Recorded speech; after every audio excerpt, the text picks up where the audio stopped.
own an island of biological preserve.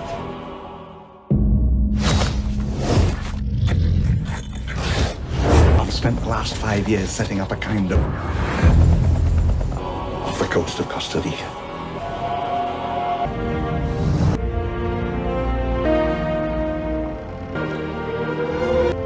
What do they got in there, King Kong? Welcome.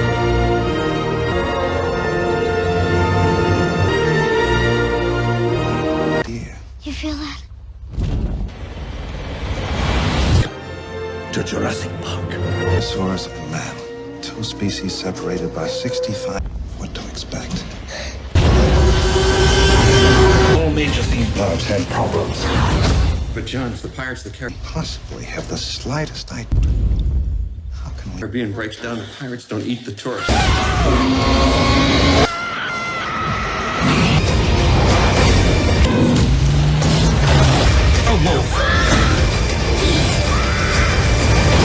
Must go faster.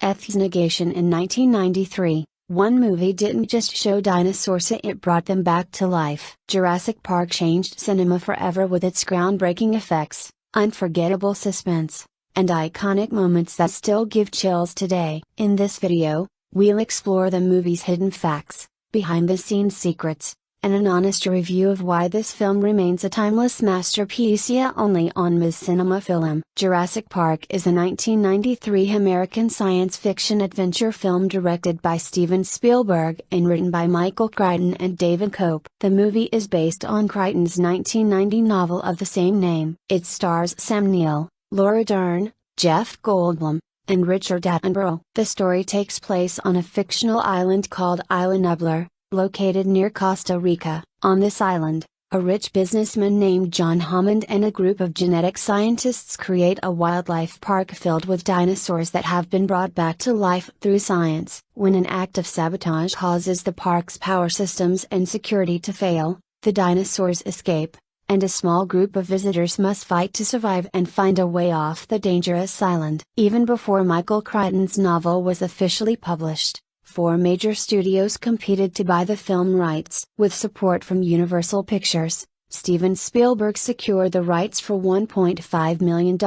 Crichton was later paid an additional $500,000 to help adapt his novel into a screenplay. David Koepp wrote the final version of the script, removing much of the book's detailed explanations and intense violence while also making several changes to the characters. Filming took place in California and Hawaii between August and November 1992. Post-production continued until May 1993 and was overseen by Spielberg while he was also working on Schindler's List in Poland. The dinosaurs were created using revolutionary computer-generated imagery by Industrial Light Magic, along with realistic life-sized animatronic dinosaurs built by Stan Winston's team. To highlight the movie's advanced sound design, which blended different animal noises to create dinosaur sounds, Spielberg supported the development of DTS, a digital surround sound technology. The film was promoted with a massive $65 million marketing campaign, including partnerships with more than 100 companies. Jurassic Park had its world premiere on June 9, 1993,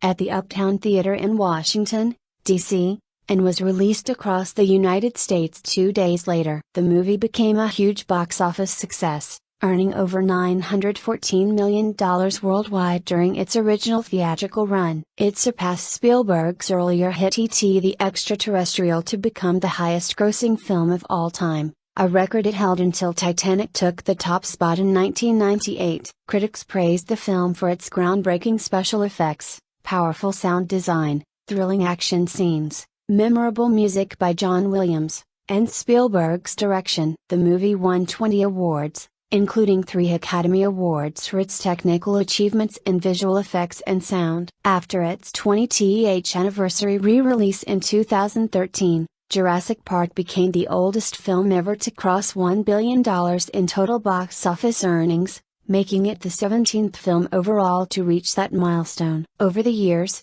many critics and filmmakers have described Jurassic Park as one of the greatest summer blockbusters ever made. Its innovative use of computer-generated imagery is widely considered a major turning point that changed how visual effects are used in modern filmmaking. In 2018, the film was chosen for preservation in the United States National Film Registry by the Library of Congress because of its cultural, historical, and artistic importance. The success of the movie also led to a massive entertainment franchise, including 6 sequels, video games, theme park attractions, comic books, and a wide range of merchandise. Wealthy industrialist John Hammond creates Jurassic Park, a theme park filled with dinosaurs brought back to life through science, on the tropical island of Isla Nublar near Costa Rica. Trouble begins when a velociraptor kills a dinosaur handler, causing the park's investors to worry about safety. Their lawyer, Donald Gennaro, warns Hammond that funding will be pulled unless experts confirm the park is safe. To do this, Gennaro invites chaos theorist Ian Malcolm, while Hammond brings in paleontologist Alan Grant and paleobotanist Telly Sattler. When they arrive on the island, they are amazed to see living dinosaurs like Brachiosaurus and Parasaurolophus. At the visitor center, the group learns that the dinosaurs were cloned using DNA taken from ancient mosquitoes trapped in amber. Missing pieces of the DNA were filled in using genes from frogs and other animals. To stop the dinosaurs from reproducing, all of them were created as females by altering their chromosomes. The visitors watch a baby velociraptor hatch and later tour the dangerous raptor enclosure. During lunch, the group argues about whether bringing dinosaurs back to life is morally right. Malcolm strongly warns about the dangers of genetic engineering, while Grant and Sattler are unsure if humans and dinosaurs can ever safely live together. Hammond's grandchildren, Lex and Tim, join the group for a guided tour in self-driving electric vehicles, while Hammond monitors everything from the control room. Many dinosaurs did not appear during the tour, and the group instead comes across a sick triceratops. As a tropical storm approaches, the tour is ended early. Most of the park staff leave the island by boat, while the visitors return to their vehicles. Sattler stays behind with the park's veterinarian, Dr. Harding, to help treat the triceratops. Meanwhile, the park's unhappy lead computer programmer, Dennis Nadry, has secretly been bribed by Louis Dodson, a representative of one of Hammond's rival companies. Nedry plans to steal frozen dinosaur embryos and sell them. To do this, he shuts down the park's security systems and hides the embryos in a container disguised as a Barbasol shaving cream can. Nedry's actions cut power to the park, causing the tour vehicles to stop near the Tyrannosaurus Rex enclosure. With the electric fences disabled, the Tyrannosaurus escapes and attacks the group. It flips one of the vehicles, badly injures Malcolm, and eats Gennaro. Grant, along with Lex and Tim, manages to escape into the jungle. As Nedry tries to deliver the stolen embryos to the docks, he gets lost in the storm, crashes his jeep, and is killed by a venom-spitting Dilophosaurus. Sattler teams up with game warden Robert Muldoon to search for survivors. They find the injured Malcolm just in time, but the Tyrannosaurus returns and forces them to flee. Grant and the children hide in a tree, where they encounter a herd of Brachiosaurus. The next morning, Grant finds broken dinosaur eggs and realizes the dinosaurs are breeding. This is possible because of the frog DNA used in cloning, since some amphibians can change sex when needed. Later, Grant, Tim, and Lex witness a herd of Gallimimus being hunted by the Tyrannosaurus. Back at the control center, Hammond and Chief Engineer Ray Arnold struggle to restore the security system. They decide to completely reboot the park,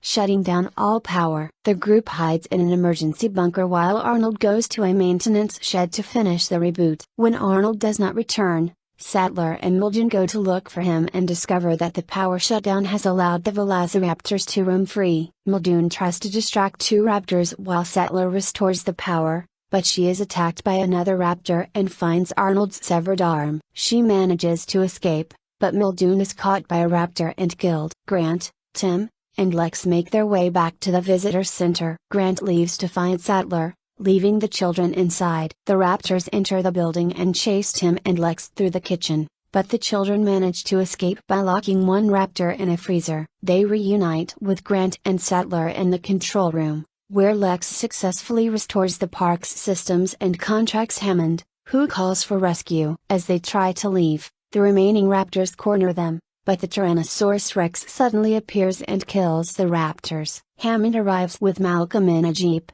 and the survivors escape the island by helicopter. In the end, Grant and Hammond agree that Jurassic Park should never be opened to the public. The casting process for Jurassic Park, directed by Steven Spielberg and released in 1993, was a meticulous endeavor that blended Spielberg's visionary instincts with the practical expertise of casting directors Janet Hirshenson and Jane Jenkins. Hirshenson, in particular, played a pivotal role in identifying talent that could bring Michael Crichton's complex characters to life amidst groundbreaking special effects. The search for actors who could convincingly portray paleontologists, mathematicians, and park creators in a world overrun by dinosaurs required not just star power but also the ability to react authentically to imaginary threats. Spielberg's approach emphasized realism in performances, even when the co-stars were animatronics or yet to be rendered CGI creatures. This process unfolded over several months in the early 1990s,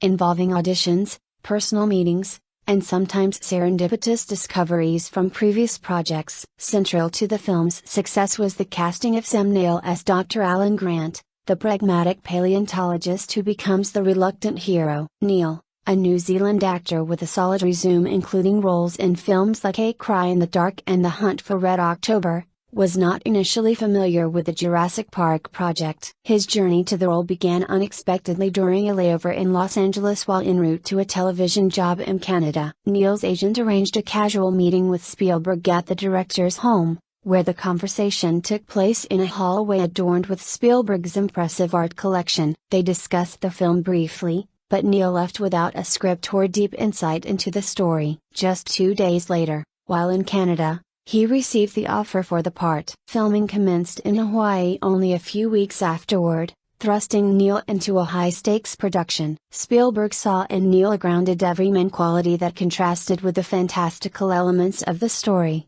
allowing Grant to serve as the audience's surrogate in moments of awe and terror. Neil's understated charisma and ability to convey quiet authority made him ideal for scenes like the first reveal of the Brachiosaurus, where his wide-eyed wonder set the tone for the film's sense of discovery. However, Neil was not Spielberg's only consideration for Grant. The role was offered to several prominent actors who ultimately declined. William Hurt, known for his intense dramatic performances in films like Kiss of the Spider Woman, turned it down, possibly due to scheduling conflicts or a preference for more character-driven projects over blockbuster spectacles. Harrison Ford, Spielberg's frequent collaborator from the Indiana Jones series, was also approached but passed, perhaps to avoid typecasting as another adventure hero archetype. Other actors considered included Richard Dreyfuss, who had worked with Spielberg on Jaws and Close Encounters of the Third Kind, bringing a history of portraying relatable intellectuals. Dylan McDermott, an up-and-coming star with a rugged appeal, and Tom Sizemore, whose tough guy persona might have shifted Grant toward a more action-oriented figure. These alternatives highlight Spielberg's initial exploration of different tones for Grant, from scholarly to swashbuckling, before settling on Neil's more subdued interpretation, which grounded the character's arc from dinosaur skeptic to protector of the children. Complementing Neil's Grant was Laura Dern as Dr. Ellie Sattler, the paleobotanist whose intelligence and resilience added depth to the film's scientific ensemble. Dern was Spielberg's unequivocal first choice for the role, drawn to her from her acclaimed work in independent films like Rambling Rose and Blue Velvet. Prior to Jurassic Park, Dern had built a reputation for nuanced, emotionally raw performances, often in quirky or dramatic indie fare. Spielberg reached out to her directly with a phone call, acknowledging her indie credentials but playfully emphasizing the unique opportunity. He needed someone who could be chased by dinosaurs, stand in awe of them, and embark on a lifetime adventure. Dern, intrigued, discussed the offer with her then co-star Nicolas Cage from Wild at Heart, who enthusiastically urged her to accept, exclaiming that no one could turn down a dinosaur movie. This conversation sealed her decision, marking a pivot from smaller-scale projects to a massive Hollywood production. The role of Sattler attracted an extensive list of actresses, reflecting the character's importance as a strong female lead in a male-dominated adventure genre. Among those considered were Sandra Bullock, who was on the cusp of stardom with Speed the following year, Gwyneth Paltrow, then emerging in smaller roles Julianne Moore, whose later collaboration with Spielberg in The Lost World would come full circle, Helen Hunt, known for her comedic timing, Terry Hatcher, a television staple, Elizabeth Hurley, bringing international appeal, Sherilyn Fenn from Twin Peaks, Jodie Foster, a two-time Oscar winner for intense roles, Sigourney Weaver, iconic for her sci-fi heroism in Alien, Michelle Pfeiffer, a versatile leading lady, Ally Sheedy from The Breakfast Club, Gina Davis, fresh off Thelma Louise, Daryl Hannah from Splash, Jennifer Grey post Dirty Dancing, Kelly McGillis from Top Gun, Jamie Lee Curtis, the Scream Queen Julia Roberts, America's sweetheart Linda Hamilton, the action star from Terminator Sarah Jessica Parker, transitioning from TV Bridget Fonda, with family Hollywood ties Joan Cusack, for quirky energy, and Deborah Winger, an Oscar nominee. Robin Wright and Juliette Binoche were formally offered the role but declined, possibly due to other commitments or mismatched visions. This broad search underscores Spielberg's commitment to finding an actress who could blend scientific credibility with physical dynamism, ultimately finding in Dern a perfect balance of intellect and vulnerability. Jeff Goldblum's casting as the chaotic mathematician Dr. Ian Malcolm brought a dose of eccentric charm to the ensemble. Goldblum, celebrated for his offbeat roles in films like The Fly and Earth Girls Are Easy, caught the eye of casting director Janet Hirshenson while she was reading Crichton's novel. She immediately envisioned him as the rock star scientist spouting chaos theory quips. Several actors auditioned, including Jim Carrey, who taped for the part during his rise with In Living Color sketches. Carrey's comedic energy might have tilted Malcolm toward broader humor, but Spielberg and Hirshenson were captivated by Goldblum's unique blend of intellect and sex appeal. A meeting was arranged at Amblin Entertainment, where Goldblum, having hastily read the book, engaged Spielberg in discussion. At one point, Spielberg floated the idea of merging Malcolm's character with Grant's to streamline the script, but Goldblum passionately argued against it, highlighting Malcolm's distinct philosophical voice. This advocacy paid off. The characters remained separate, and Goldblum secured the role. Goldblum's performance became iconic,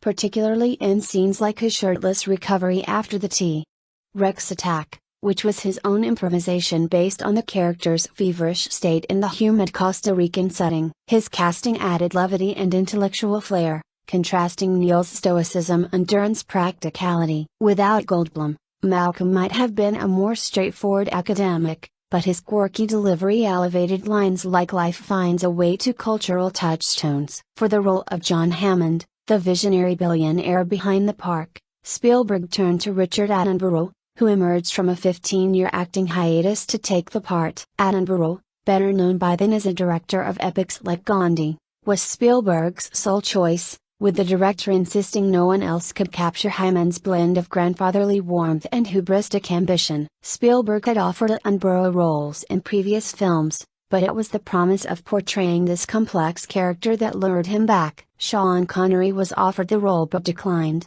perhaps due to his preference for more action-oriented parts or scheduling issues. Attenborough's British gravitas lent authenticity to Hammond's Scottish roots, making scenes like his spared no expense monologue resonate with tragic irony. The younger cast members, Joseph Mazzello as Tim Murphy and Ariana Richards as Lex Murphy, were selected through a mix of persistence and standout auditions. Mazzello, a child actor, first caught Spielberg's attention during screen tests for Hook, where he impressed alongside Robin Williams and Dustin Hoffman but was deemed too young. Spielberg promised him a future role, saying, "Don't worry, Joey, I'm going to get you in a movie this summer." True to his word, Spielberg cast Mazzello as Tim, even swapping the siblings' ages from the book and making Tim younger and Lex older to accommodate him. This adjustment allowed Tim to be the dinosaur-obsessed kid, heightening the film's tension in sequences like the kitchen raptor chase, where Mazzello was knocked unconscious by a mechanical raptor on his 9th birthday. Ariana Richards secured Lex through a memorable audition focused on her scream. In a general casting call,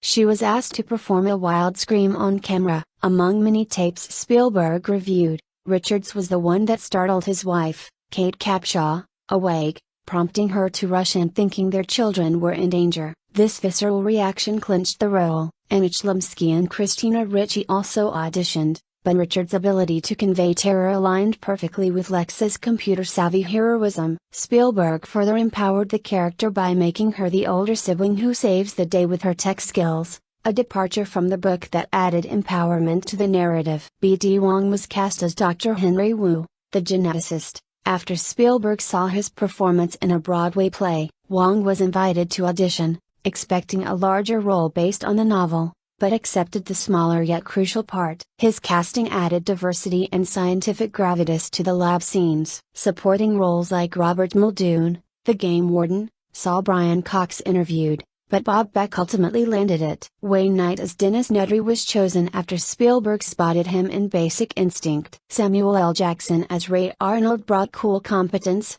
though his death scene was cut short by Hurricane Iniki, which bonded the cast during evacuation. Spielberg's hands-on style extended to inspiring reactions, using a bullhorn to mimic dinosaur roars or props like sticks with drawn heads, often leading to laughter on set. Pranks, like staging fake fights among the leads, fostered camaraderie. These elements ensured the cast's chemistry translated on screen. The ensemble's dynamics were tested during production challenges, such as the hurricane that destroyed sets and forced improvisations. Yet, the casting choices proved resilient, contributing to the film's enduring appeal. Niels Grant evolved through interactions with the kids, while Darren Settler challenged gender norms in action sequences. Goldblum's Malcolm provided philosophical counterpoints, and Attenborough's Hammond embodied ethical dilemmas. Expanding on Grant's casting, Niels' selection reflected Spielberg's preference for actors who could interplay amid spectacle. His background in period dramas and thrillers prepared him for Grant's arc,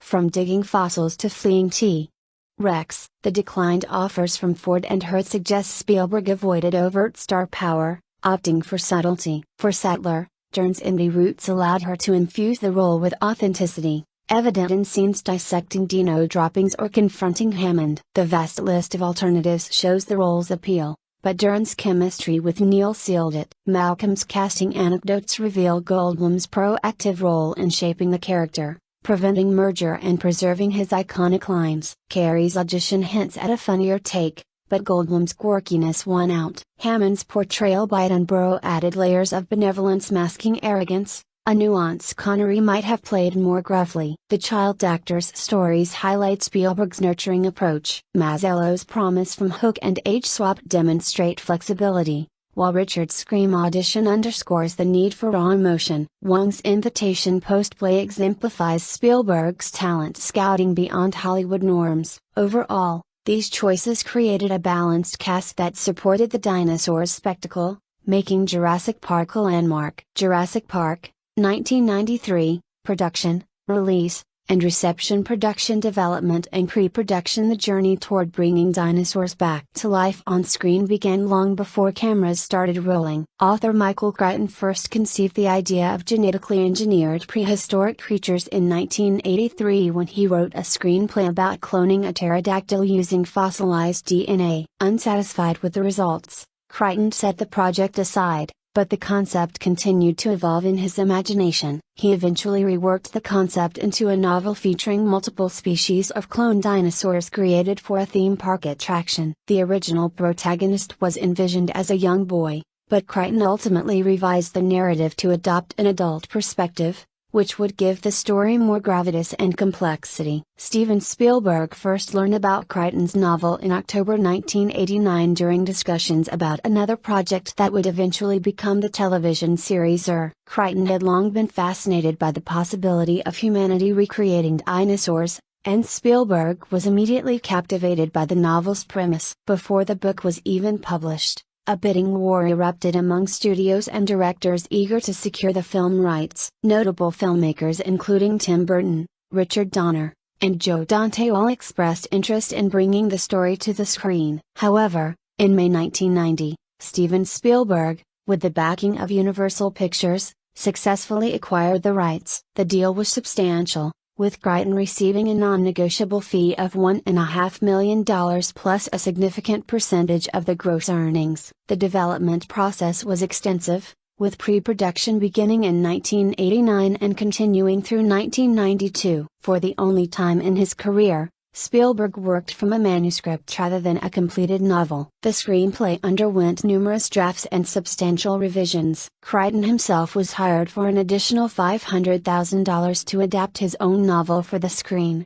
though he had ambivalent feelings about returning to this material. He later recalled feeling exhausted by the subject matter, admitting he was wary of the characters Malcolm and Grant, and even tired of dinosaurs themselves. However, he recognized that by writing the screenplay personally, he could avoid the adaptation problems he had experienced with other projects. David Cope was brought in to write the final draft of the screenplay. Cope made significant changes to the source material, removing much of the novel's extensive exposition and graphic violence while substantially modifying several characters. The screenplay streamlined the story to focus on the core adventure and survival elements that would translate effectively to cinema. Several key character alterations were made during this stage. John Hammond, portrayed as a ruthless and greedy businessman in Crichton's novel, was completely reimagined as a sympathetic figure for the film. Spielberg related to Hammond's obsession with showmanship and spectacle, seeing parallels to his own role as a filmmaker and entertainer. The ages of the child characters Tim and Lex were reversed from the novel. In the book,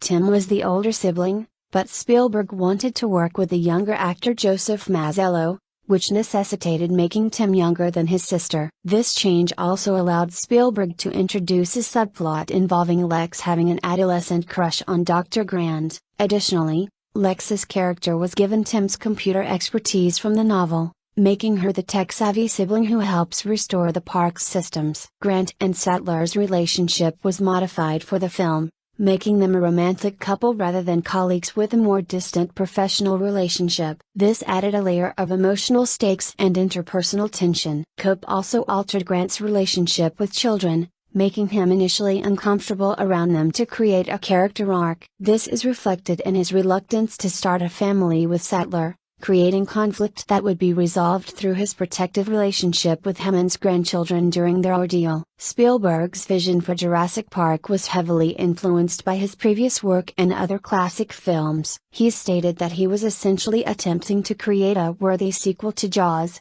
but set on land rather than at sea. The 1933 King Kong served as another major inspiration, which Spielberg called the high water mark for special effects at the time. He was inspired by the idea of creating a contemporary version of King Kong using modern technology. The 1962 film Hatari was cited as an influence for its depiction of man versus nature, and Spielberg described the 1956 Godzilla, King of the Monsters as the most masterful dinosaur film of his youth, noting how it convinced audiences they were witnessing real events. Initially, Spielberg wanted to direct Schindler's List before beginning work on Jurassic Park. However, it became clear that Jurassic Park would require extensive development time to determine the appropriate effects techniques needed to create convincing dinosaurs. The technical challenges were unprecedented, and the director recognized that rushing into production without solving these problems would result in an inferior film. The creation of the dinosaurs required assembling an extraordinary team of artists and technicians. Spielberg initially considered hiring a ride designer Bob Gere to create full-scale dinosaurs,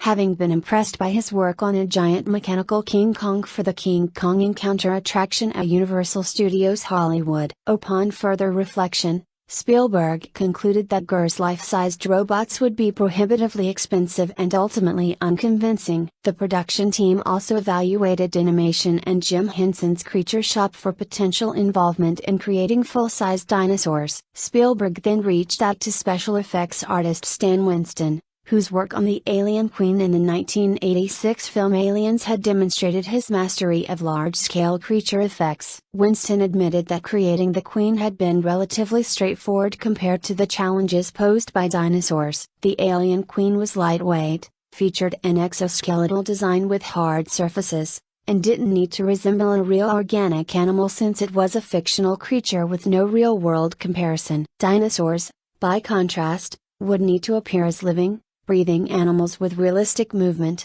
weight, and biological authenticity. A decade earlier, Winston had declined to work on Spielberg's E.T. the Extraterrestrial, a decision he deeply regretted. Despite having no certainty that his team could successfully build animatronic dinosaurs, Winston agreed to take on Jurassic Park. This commitment was made even though it wasn't officially confirmed at the time, demonstrating Winston's faith in the project and his own abilities. Working in collaboration with paleontologists Mark Hallett, Robert Bakker, and Gregory S. Paul, concept artist Mark McCreary was tasked by Stan Winston to develop designs for the dinosaurs. Winston wanted dynamic poses and depictions that would express the endothermic nature of the film's prehistoric stars, portraying them as active, energetic creatures rather than the sluggish reptiles of earlier films. This entire concept design stage consumed an entire year. In preparation for constructing the gigantic full-sized animatronics,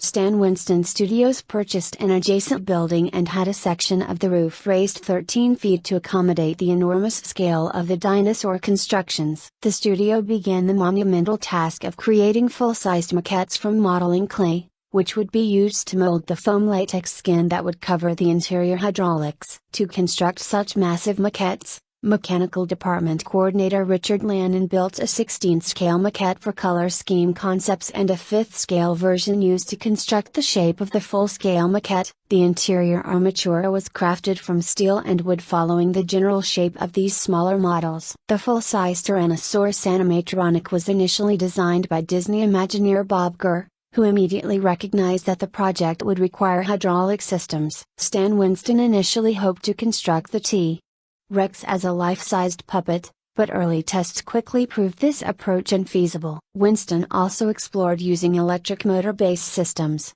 but the electric motors available in the early 1990s couldn't provide the speed and power Winston demanded for realistic movement. Ultimately, hydraulics were selected to bring the massive creature to life. All designs were created in miniature first to test their feasibility before committing to the full-scale construction. Richard Landon played a crucial role in the construction, overseeing the designs of miniature concept models and personally designing the walking rig for the animatronics. The animatronic dinosaur legs move separately from the body, allowing for more naturalistic locomotion. The T-Rex was built on a motion-based platform based on flight simulator technology, custom built by McFadden Systems for Stan Winston Studios. This platform provided the gross movements that would support the animatronic built upon it. The platform was controlled by a 4-person operated telemetry device nicknamed Wally, which was essentially a miniature version of the motion-based platform. Before either the platform or the animatronic could be constructed, the floors of both the Stan Winston Studios workshop and Stage 16 at Warner Bros. Where the animatronic would be filmed had to be specially reinforced to handle the expected weight. The animatronic was constructed primarily of steel, though aluminum and other materials were initially considered. The decision to use steel came when Winston asked welder Armando Gonzalez which material would be easiest to repair should the animatronic break down during production. The full-size T-Rex animatronic measured approximately 37 feet long and 20 feet tall, weighing around 9,000 pounds. A second, more precision-based animatronic was constructed that featured only the torso upward, allowing for more detailed close-up shots. Both were controlled by telemetry devices that allowed operators to manipulate the dinosaur's movements with unprecedented fluidity and realism. One of the most significant technical challenges was preventing the massive animatronic from destroying itself through its own movements. The solution involved a sophisticated system of accelerometers and counterbalancing rams. A series of accelerometers measured the speed of hydraulic rams moving within the dinosaur,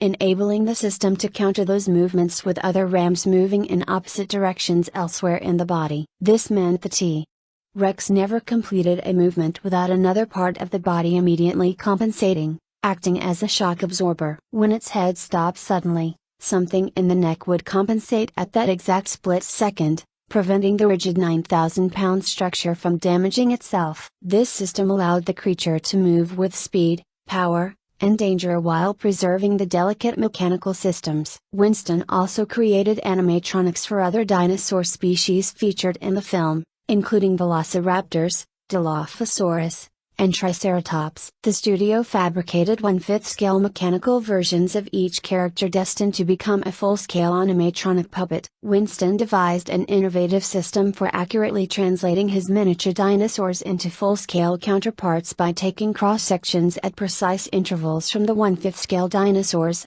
then enlarging them 5 times to create wooden patterns that were strung along metal spines. This ensured mathematical precision in scaling up the designs. While Stan Winston Studios focused on animatronics, another revolutionary approach was being developed simultaneously. Stop-motion animator Phil Tippett was originally hired to create dinosaurs using traditional stop-motion animation techniques. Tippett put together several test sequences, including raptors in the kitchen and the Tyrannosaurus attacking the cars. However, when these tests were presented to Spielberg and the crew, they were deemed unsatisfactory for a live-action feature film. The stop-motion simply didn't integrate convincingly with the filmed footage. Industrial Light and Magic, led by visual effects supervisor Dennis Muren, was simultaneously experimenting with a radical new approach: computer-generated imagery. ILM's animators spent months creating digital models of dinosaurs and developing software capable of simulating realistic movement and skin textures. When Spielberg saw what ILM could accomplish with CGI,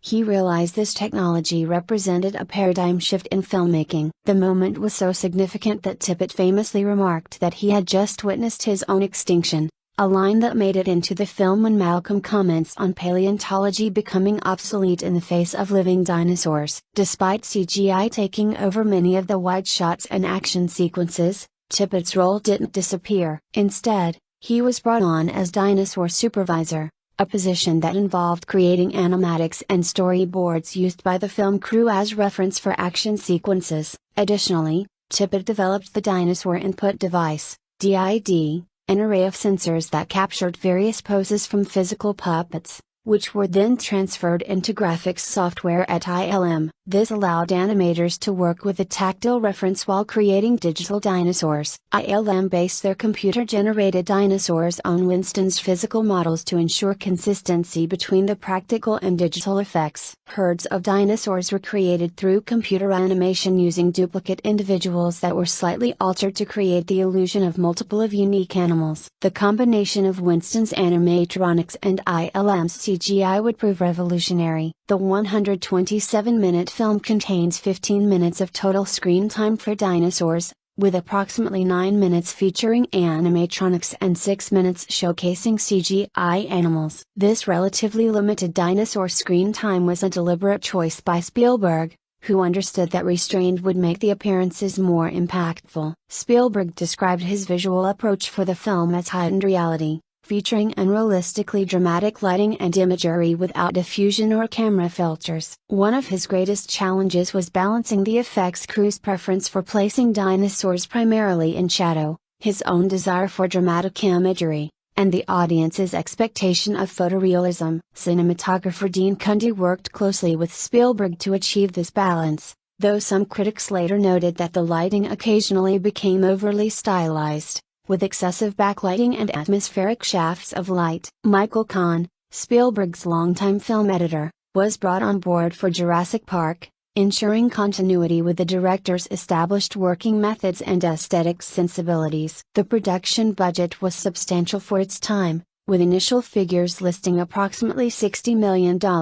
This was over twice the industry average, making Jurassic Park one of the most expensive films of the year. An additional $20 million was allocated for prints and advertising before the film's release. Filming principal photography on Jurassic Park commenced on August 24, 1992, on the island of Kauai, Hawaii. The production remained on Kauai for 3 weeks, filming daytime exteriors that would represent the jungles of Island Ebler. Hawaii's lush, verdant landscapes and dramatic terrain made it an ideal location for depicting the fictional island. The production specifically chose Hawaii for its diverse ecosystems, dramatic cliffs, tropical forests, and established reputation as a versatile filming location. Previous films like King Kong and South Pacific had successfully transformed Hawaiian locations into exotic settings, demonstrating the island's cinematic versatility. Several specific Hawaiian locations became iconic through their appearance in Jurassic Park. Manauiapuna Falls in Kauai's Hanap Valley, nicknamed Jurassic Falls, served as the backdrop for the scene where Dr. Grant, Dr. Sattler, and Dr. Malcolm first arrive at Island Nublar via helicopter. The waterfall cascading dramatically against emerald green cliffs instantly established the epic scale and wonder of Hammond's creation. This location is situated on private property and remains accessible only via exclusive helicopter tours. Kualoa Ranch on Oahu's North Shore provided another crucial filming location. The ranch served as the setting for the Gallimimus stampede sequence where Grant and the children encounter the fleeing herd. The ranch's rolling green landscapes and dramatic mountain backdrops created the perfect environment for this sequence. The facility has since embraced its cinematic history, offering tours that highlight these filming locations. The opening scene featuring the Velociraptor attack was filmed at Jurassic Kahili Ranch in Kailea, Kauai. The archaeological dig site where paleontologists Grant and Sattler are introduced was not filmed in Montana as the script indicated, but rather at Red Rock Canyon State Park near Ridgecrest in California's Mojave Desert. The stark, dramatic landscape of this desert location convincingly doubled for Montana's Badlands. The base of Mount Wai'io in central Kauai hosted the construction of the giant entry gates to Jurassic Park. Although the gates were removed after filming concluded, 2 tall poles remained on either side of the path. Reaching this location requires an 8-mile hike along Kuamu Road from Waialua, transitioning from paved road to dirt track. The path also leads to Blue Hole, a water-filled canyon where the T. Rex paddock was constructed. The Jurassic Park filming schedule faced an unexpected and dramatic interruption. On September 11, 1992, Hurricane Iniki made landfall on Kauai as a Category 4 storm with winds reaching 145 miles per hour. The hurricane was the most powerful to strike Hawaii in recorded history, causing approximately $3.1 billion in damage. The Jurassic Park production was scheduled for its final day of on-location shooting when the storm hit. Initially, forecasters predicted the hurricane would strike Oahu, located 100 miles southeast of Kauai. However, the storm turned 90 degrees and headed directly for Kauai instead. Producer Kathleen Kennedy had to inform Spielberg that evacuation was impossible and the cast and crew of approximately 130 people would need to ride out the hurricane. The production team, along with tourists and director Steven Spielberg himself, took shelter in their hotel on Kauai. Many on the island were unaware of the impending disaster until it was too late to evacuate. Sue Kanoa, executive director of the Kauai Visitors Bureau, later recounted thanking Spielberg for filming on the island the night before the storm, casually mentioning that they would be gone before the hurricane arrived. She remembered Spielberg looking at her strangely, apparently having not yet been informed about the approaching storm. During Hurricane Iniki's passage, Spielberg and his team remained safe in their hotel, though the experience was harrowing. Spielberg later described the aftermath, noting that virtually every structure was damaged, with roofs and walls torn away and telephone poles and trees down as far as the eye could see. The hurricane destroyed several of the filmed sets, including an elaborate death scene that had been planned for Samuel L. Jackson's character, Dr. Ray Arnold. The sequence was supposed to show Arnold being physically chased and killed by velociraptors, but the set's destruction forced this scene to be abandoned. Despite the devastation,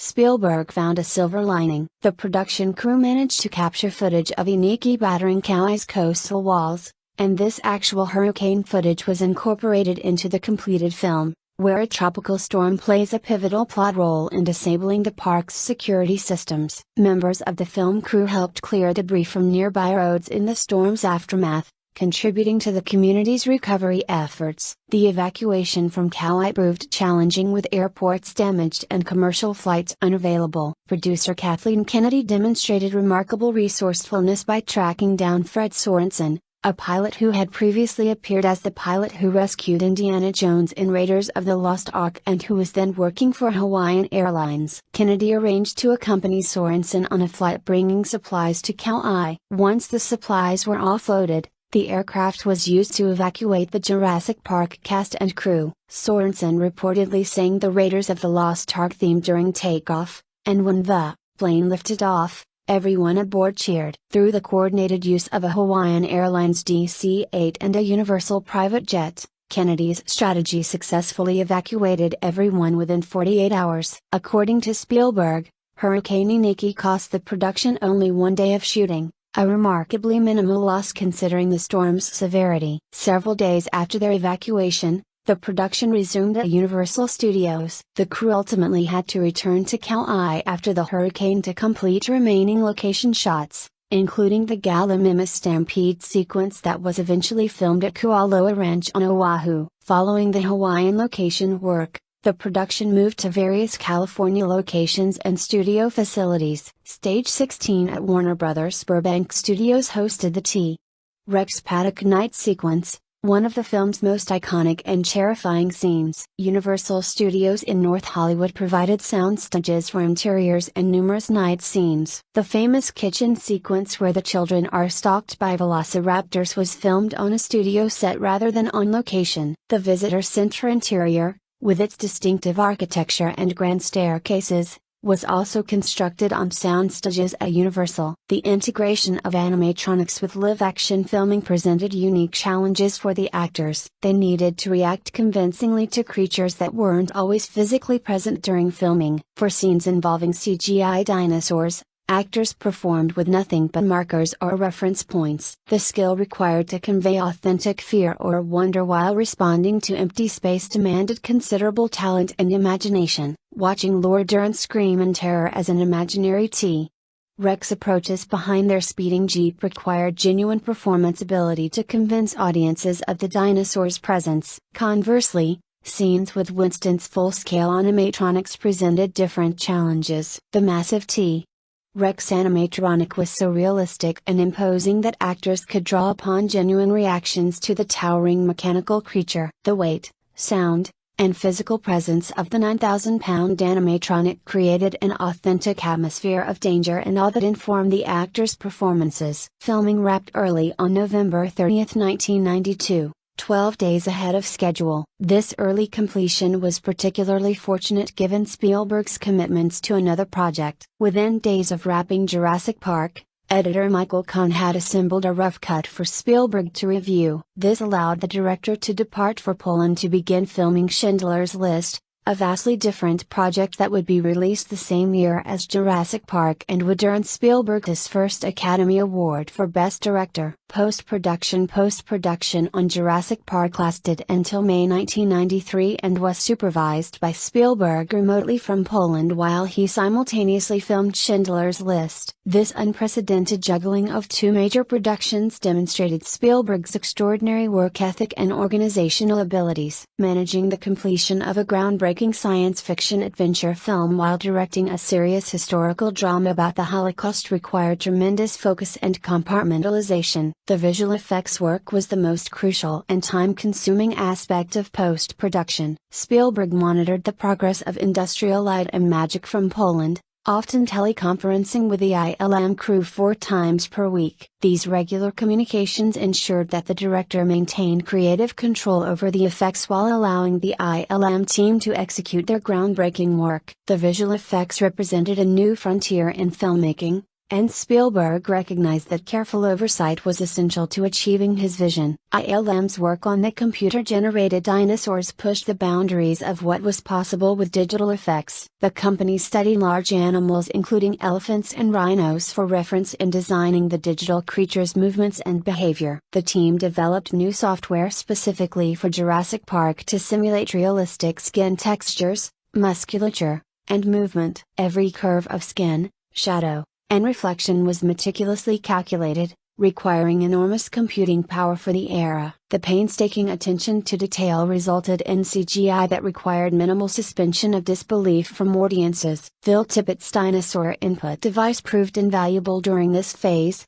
allowing animators to capture natural movements and poses that informed the digital animation. The marriage of traditional animation expertise with cutting-edge computer technology created a hybrid approach that maximized the strengths of both methods. Tippett's animatics and storyboards also served as crucial references for the visual effects team, ensuring that the digital dinosaurs moved and behaved consistently with the director's vision. Sound design represented another major component of post-production. Spielberg wanted Jurassic Park to be the first film with digital sound, so he funded the creation of DTS, Digital Theater Systems, a company specializing in digital surround sound formats. This investment demonstrated Spielberg's commitment to showcasing the film's revolutionary audio work. The sound effects crew, supervised by George Lucas, completed their work by April 1993. Sound designer Gary Rydstrom created the dinosaur vocalizations through an imaginative mixture of various animal sounds. The T-Rex roar combine a baby elephant's trumpet,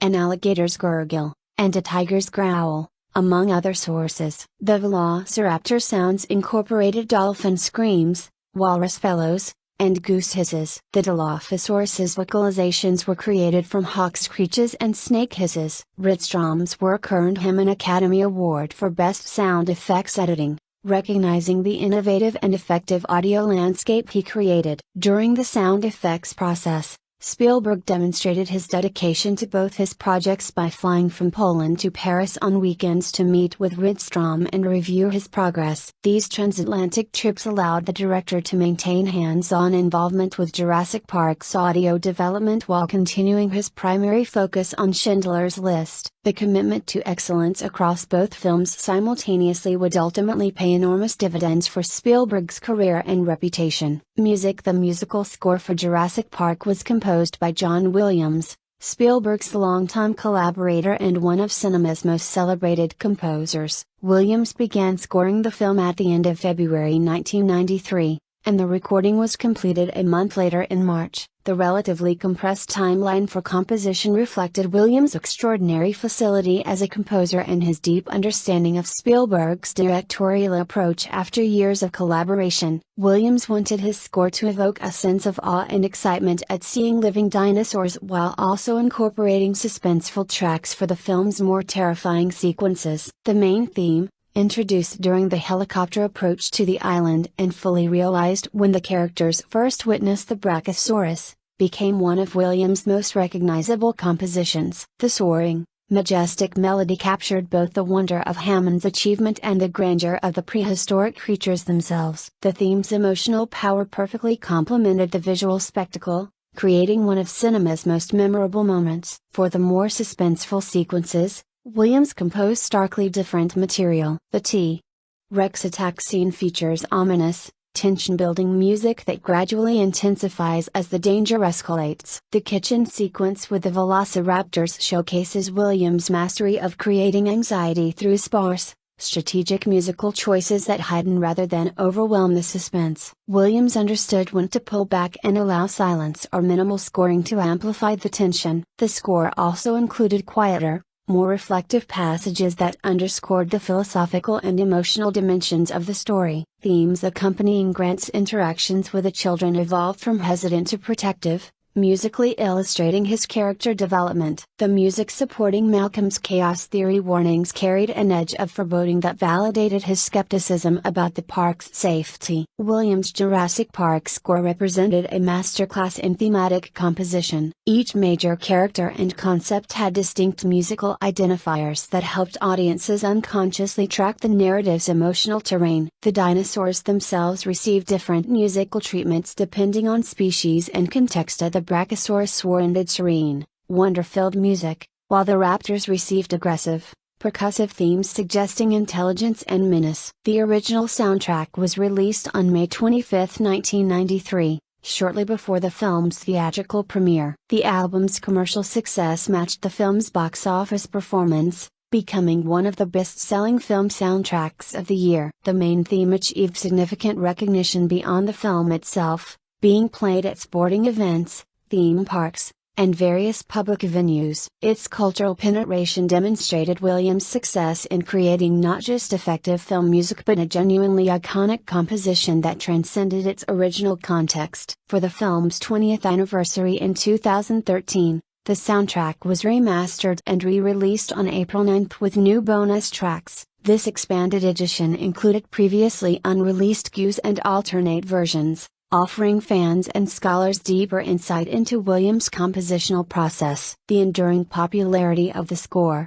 decades after the film's release, testified to its artistic merit and emotional resonance. Theatrical Universal Pictures planned the Jurassic Park marketing campaign far in advance, demonstrating the studio's confidence in the film's commercial potential. The campaign ultimately cost $65 million, making it one of the most expensive marketing initiatives of the era. This substantial investment reflected both the film's budget and Universal's belief that Jurassic Park would be a major cultural event rather than simply another summer movie. More than a year before the film's release, Universal secured the first 3 product licensing deals with Kenner Products, Ocean of America, and Sega of America in June 1992. By February 1993, Emblem Entertainment and Universal had signed merchandising agreements with 100 companies for products ranging from action figures to video games to children's footwear. Western Publishing planned 14 different books and craft sets. MCA's Putnam Book Division developed storybooks,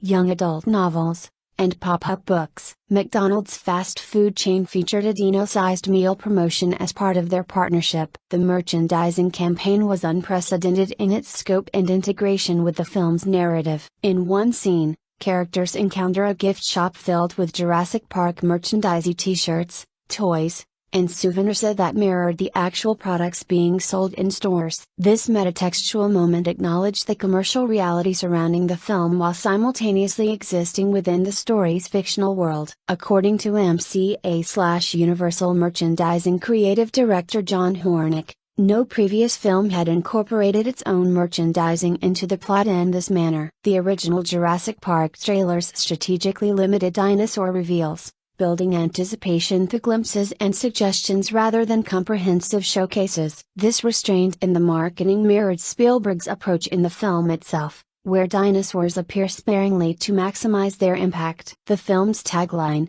"An adventure 65 million years in the making," perfectly captured both the prehistoric subject matter and the sense that audiences were about to witness something unprecedented in cinema history. Jurassic Park premiered on June 9, 1993. At the Uptown Theater in Washington, D.C., in a prestigious event that generated significant media coverage. The film opened nationally 2 days later on June 11, 1993, playing at 2,404 cinemas with approximately 3,400 screens across the United States. An additional 3,400 prints were prepared for international distribution, demonstrating Universal's commitment to a massive simultaneous global rollout. The film's opening weekend shattered existing records. Jurassic Park earned $47 million domestically during its first 3 days, overtaking the previous record held by Batman Returns, which had debuted at $45 million in 1992. With inflation adjustment,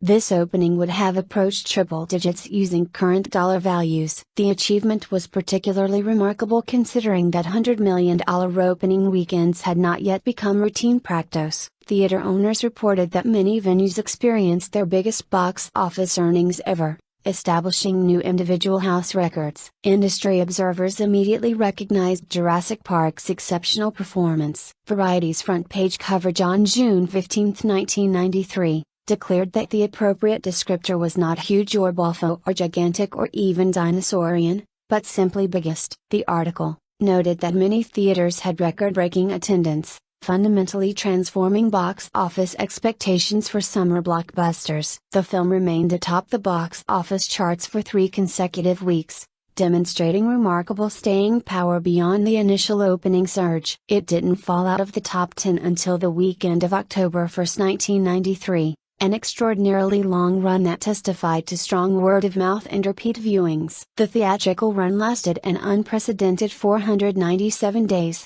making Jurassic Park the slowest movie to surpass $350 million in domestic receipts, a milestone reflecting the film's unusual longevity rather than weakness. By June 22, 1993, less than 2 weeks after release, industry observers predicted that Jurassic Park would reach $200 million in just 23 days. This prediction proved accurate, establishing another record for fastest time to that milestone. After 67 days, the film surpassed $300 million domestically. The domestic total ultimately reached $357 million in its original theatrical run, making it the highest-grossing film of 1993 by a substantial margin, 62% higher than the year's second-place film. The international box office proved even more spectacular. Jurassic Park earned approximately $621 million overseas during its initial release, with particularly strong performances in markets where Spielberg and dinosaurs enjoyed special popularity. Japan led international markets with $107.5 million in 79 days, establishing Jurassic Park as the highest-grossing film in Japanese history to that point. The United Kingdom contributed $67.2 million in 80 days. The film became the all-time box office champion in Japan, the United Kingdom, Hong Kong, Mexico, Malaysia, the Philippines, Singapore, Taiwan, and Thailand. Europe showed especially enthusiastic support, with the film grossing more than $15 million weekly. Although Jurassic Park had not yet opened in France or Spain when these figures were reported in October 1993, projections suggested another $50 million from European territories. The worldwide total from the original theatrical run reached approximately $914 million, surpassing Spielberg's own E.T. the Extraterrestrial to become the highest-grossing film of all time. This record stood until James Cameron's Titanic surpassed it in early 1998. On October 4, 1993,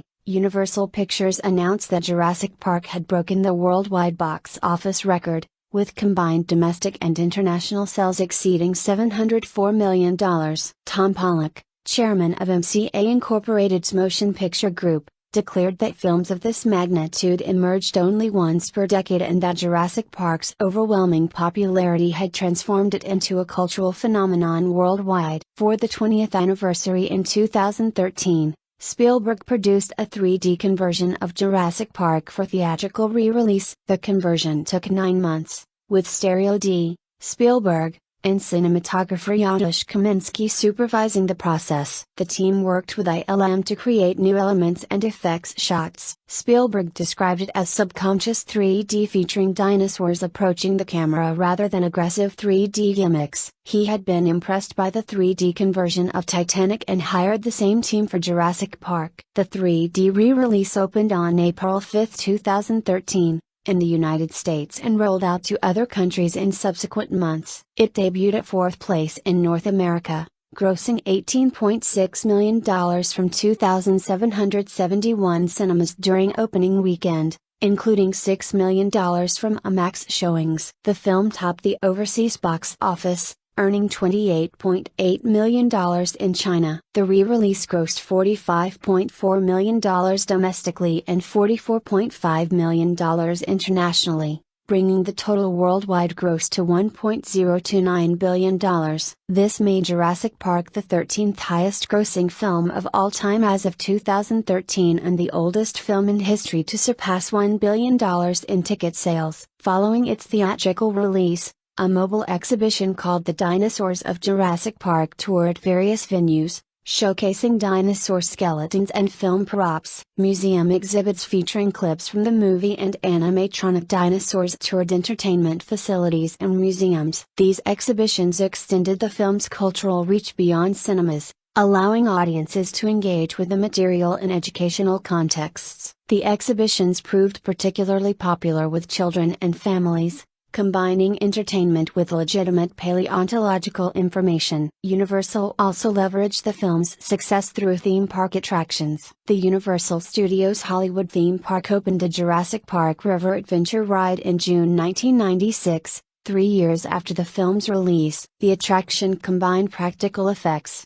animatronics, and a water flume ride, culminating in an encounter with a massive T-Rex animatronic before an 84-foot water descent. Universal Studios Florida opened a similar attraction in 1999, and Universal Studios Japan followed in 2001. These attractions ensured that Jurassic Park remained a living experience rather than just a memory, generating revenue and maintaining cultural relevance years after the theatrical run. Home media. The home video release of Jurassic Park was highly anticipated given the film's unprecedented theatrical success. Universal Pictures timed the home video debut strategically to maximize sales during the lucrative holiday shopping season. The VHS and Laserdisc versions were released on October 4, 1994. 16 months after the theatrical premiere. This extended theatrical to home video window was typical for major blockbusters of the era, allowing theaters to maximize their returns before home viewing became available. The VHS release was packaged with several marketing innovations designed to drive sales. The standard retail VHS edition was priced at approximately $25. Positioned as an accessible purchase rather than a rental-focused release. A premium collector's edition was also made available, featuring additional materials and special packaging. The Laserdisc version offered superior picture and sound quality for home theater enthusiasts willing to invest in the more expensive format and playback equipment. Universal supported the home video release with a substantial marketing campaign estimated at $40 million. This extraordinary promotional budget reflected confidence that Jurassic Park would become one of the best-selling home videos of all time. The campaign included television commercials during prime viewing hours, print advertisements in major publications, and extensive point-of-sale displays at retail locations. The timing before the holiday shopping season was strategic, positioning Jurassic Park as an ideal gift for families and film enthusiasts. The home video release achieved remarkable commercial success, validating Universal's investment. The VHS sold an estimated 17 million copies in the United States and Canada, generating approximately $500 million in rental and sales revenue. This made it one of the highest-selling home videos in history to that point. Many families purchased the tape outright rather than renting it, recognizing that children would want repeated viewings. The film's appeal across multiple age groups is thrilling enough for adults, exciting enough for older children, and featuring lovable dinosaurs that appeal to younger audiences contributed to strong household penetration. Internationally, the home video release performed equally well, with millions of additional units sold in Europe, Asia, and other markets. The global home video success added substantially to Jurassic Park's total revenue, demonstrating the film's extraordinary earning power across multiple distribution windows. The DVD format began gaining market adoption in the late 1990s, and Universal released Jurassic Park on DVD on October 10, 2000. This release coincided with the emergence of DVD as the dominant home video format, offering superior picture and sound quality compared to VHS, along with the convenience of chapter selection and bonus features. The DVD included behind-the-scenes documentaries, making-of featurettes, production photographs, storyboards, and theatrical trailers. These supplementary materials offered fans unprecedented access to the filmmaking process, revealing how the revolutionary effects were achieved. The DVD release employed DTS audio to showcase the film's groundbreaking sound design, allowing home theater enthusiasts to experience the audio innovation that Spielberg had financed. The format's superior audio capabilities enabled viewers to appreciate Gary Ridstrom's intricate sound effects work, from the subtle breathing of a brachiosaurus to the thunderous footsteps of the approaching T-Rex. Universal re-released Jurassic Park multiple times in subsequent years, each new edition incorporating improved video transfers and additional bonus content. A collector's edition DVD arrived in 2005, featuring further documentary materials and retrospective interviews with cast and crew. As high-definition formats emerged, Universal released Jurassic Park on Blu-ray on October 25, 2011. The Blu-ray offered a significantly improved 1080p high-definition transfer supervised by cinematographer Dean Cundy, allowing viewers to appreciate details and image quality impossible on previous formats. The Blu-ray release included a comprehensive documentary titled Return to Jurassic Park, featuring new interviews with Spielberg, the cast, and key crew members reflecting on the film's creation and cultural impact nearly 2 decades later. Additional featurettes explored specific aspects of production, including the creation of the animatronic dinosaurs, the development of CGI techniques, and the challenges of filming on location in Hawaii. These materials transform the Blu-ray into an educational resource for film students and enthusiasts interested in production techniques. For the 20th anniversary in 2013, Universal released Jurassic Park on Blu-ray 3D, allowing home viewers to experience the 3D conversion that had been released theatrically. This version included both the 3D and standard 2D versions, along with all the bonus features from previous releases. The package targeted serious collectors and fans willing to invest in 3D display technology for their homes. As streaming technology became dominant in the 2010s,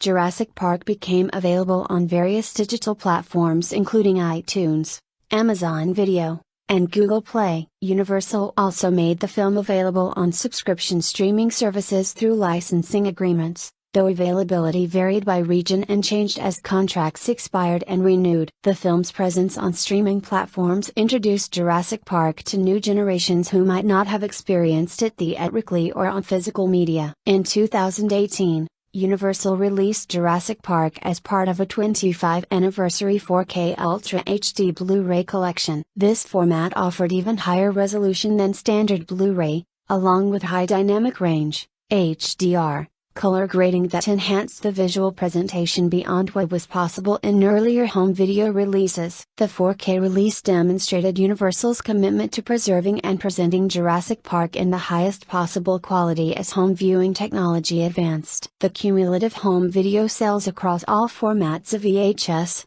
Laserdisc, DVD, Blu-ray, and digital have generated well over $1 billion in revenue. This extraordinary performance across multiple formats and decades demonstrates the film's enduring popularity and its status as a catalog title that continues generating revenue long after its initial theatrical release. Reception box office. The box office performance of Jurassic Park exceeded even the most optimistic industry projections, establishing new standards for commercial success in multiple categories. The film's financial achievements were not simply about raw numbers but represented a fundamental shift in Hollywood's understanding of a blockbuster's earning potential. During its initial North American theatrical run, Jurassic Park earned approximately $357 million, making it the highest-grossing film of 1993. This total represented a 62% increase over the year's second highest-grossing film, demonstrating absolute market dominance. The film spent 3 consecutive weeks at number 1 at the box office and remained in the top 10 for 21 weeks,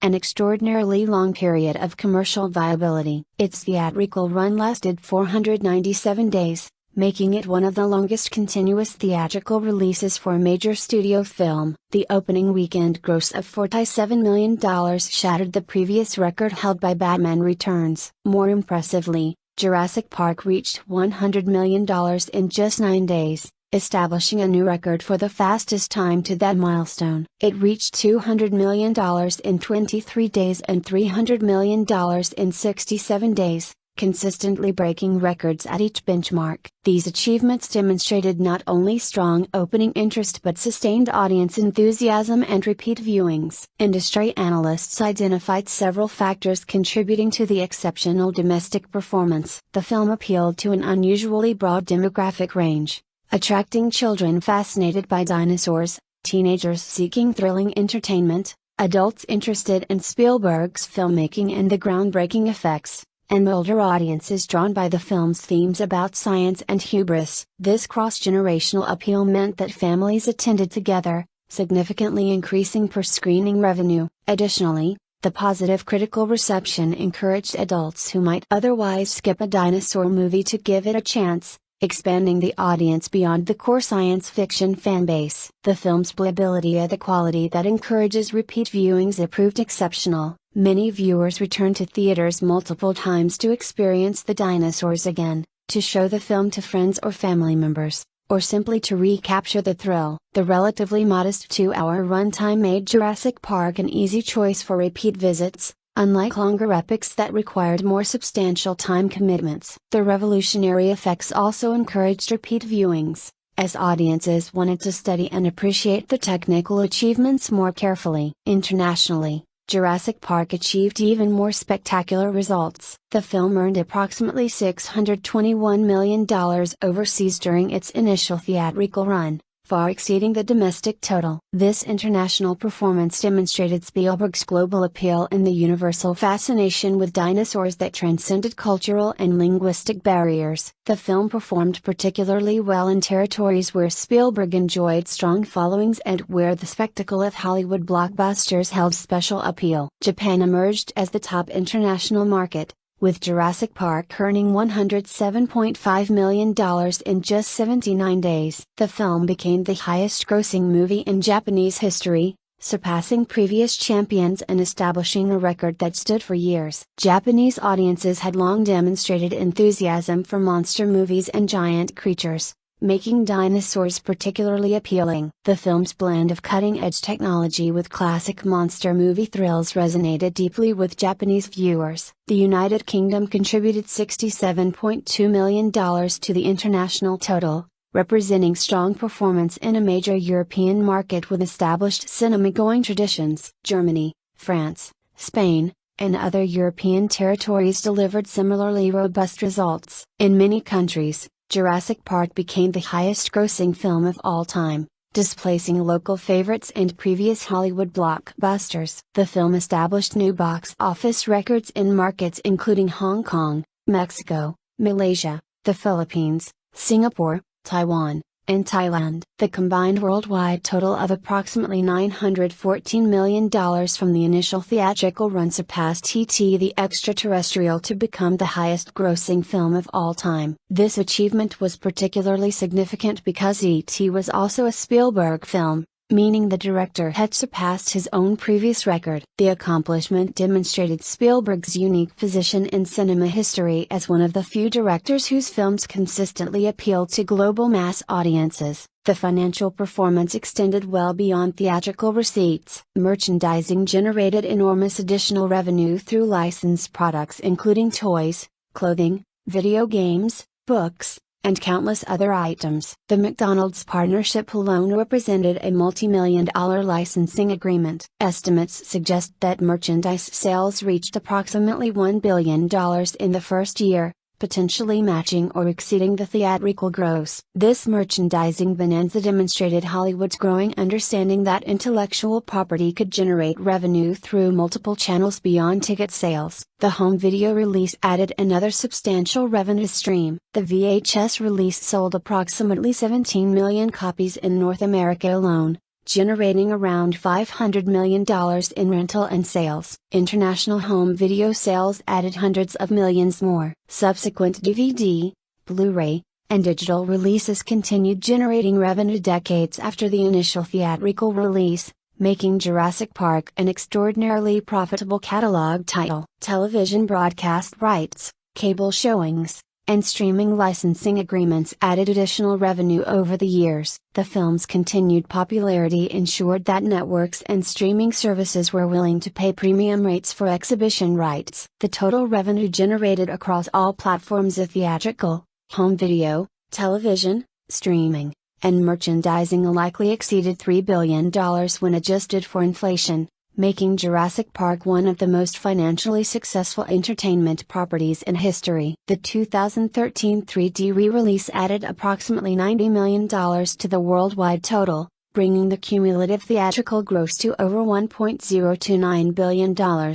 This achievement made Jurassic Park the oldest film to surpass $1 billion at the box office and one of only 13 films to reach that milestone as of 2013. The success of the re-release 20 years after the original demonstrated the film's enduring appeal and established that even older films could find substantial new audiences when presented with updated technology. The financial impact extended to Universal Pictures' overall corporate performance. The studio's market share increased dramatically in 1993, with Jurassic Park single-handedly elevating Universal to a dominant position among Hollywood studios. The profit generated allowed Universal to greenlight additional projects and absorb losses from less successful releases. The studio's parent company, MCA Incorporated, saw stock prices rise significantly following Jurassic Park's release, demonstrating how a single blockbuster could impact corporate valuations. For Steven Spielberg personally, The financial success was transformative. His deal included substantial back-end participation, meaning he received a percentage of the film's gross earnings. Estimates suggest Spielberg earned over $250 million from Jurassic Park across all revenue streams, making it one of the most lucrative director deals in Hollywood history. This financial security allowed Spielberg greater creative freedom on subsequent projects and funded his various philanthropic endeavors. The success also impacted the careers of everyone involved. Cast members saw increased recognition and improved negotiating positions for future roles. Stan Winston's studio received a flood of inquiries for subsequent projects, cementing his reputation as the industry's premier creature effects artist. ILM's CGI work revolutionized Hollywood's approach to visual effects, leading to an industry-wide shift toward digital techniques. The film essentially created the modern blockbuster business model, where theatrical release represents just one component of a larger, integrated entertainment property designed to generate revenue across multiple platforms for decades. Critical response. The critical reception of Jurassic Park was overwhelmingly positive,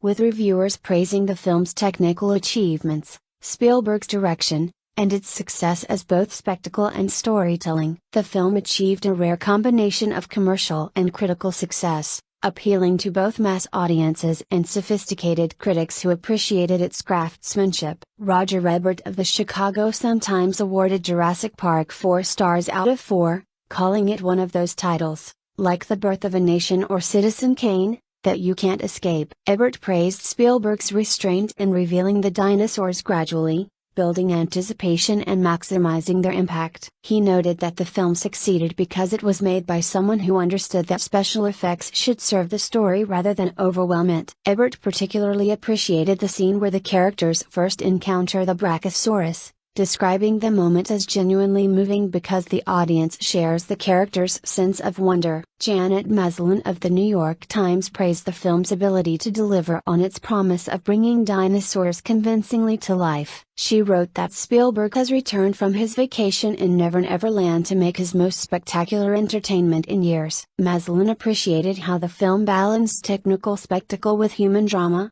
noting that the character relationships provided emotional grounding that prevented the dinosaurs from becoming merely empty spectacle. She was particularly impressed by the performances of Sam Neill and Laura Dern, whose scientific credibility and chemistry made the fantastic elements more believable. Peter Travers of Rolling Stone gave Jurassic Park 3.5 stars out of 4, calling it colossal entertainment and praising Spielberg's ability to create suspense and excitement. Travers noted that while the human characters were somewhat thin, the dinosaurs were so compelling that this weakness became forgivable. He highlighted the kitchen sequence with the velociraptors as a masterclass in building and sustaining tension, comparing it favorably to the best sequences in Jaws and other Spielberg classics. Variety's Todd McCarthy wrote that Spielberg has pulled off another of his familiar tricks, of taking a far-fetched idea and grounding it in a compelling reality. McCarthy praised the seamless integration of practical and digital effects,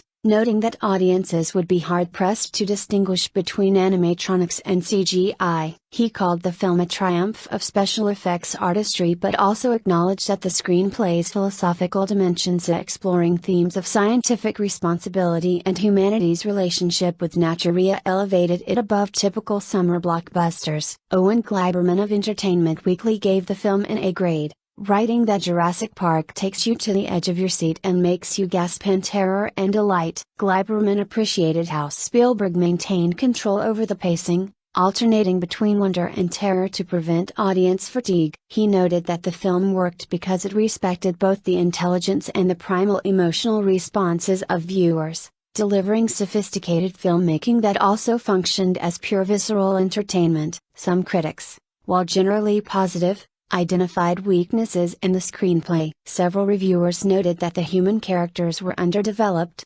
serving primarily as vehicles to move the plot forward rather than fully realized individuals. Dr. Malcolm's Chaos Theory Exposition W. On June 11, 1993, Steven Spielberg ushered in a new franchise with the launch of Jurassic Park. The 126-minute film, which set fire to the summer box office that year, Dynamite, as a Hollywood Reporter headline blared, would spawn a series of tentpole films for Universal over the course of the next 2 decades. THR's original review is below. Chaos theory, a new form of mathematics, studies unpredictable systems, weather, the stock market, rioting crowds, any system that will eventually show unpredictable behavior, such as a theme park filled with dinosaurs or, for instance, how many people will come to a movie. While chaos theory in Michael Crichton's best-selling novel correctly predicts that a modern-day system containing dinosaurs will result in unimaginable catastrophe,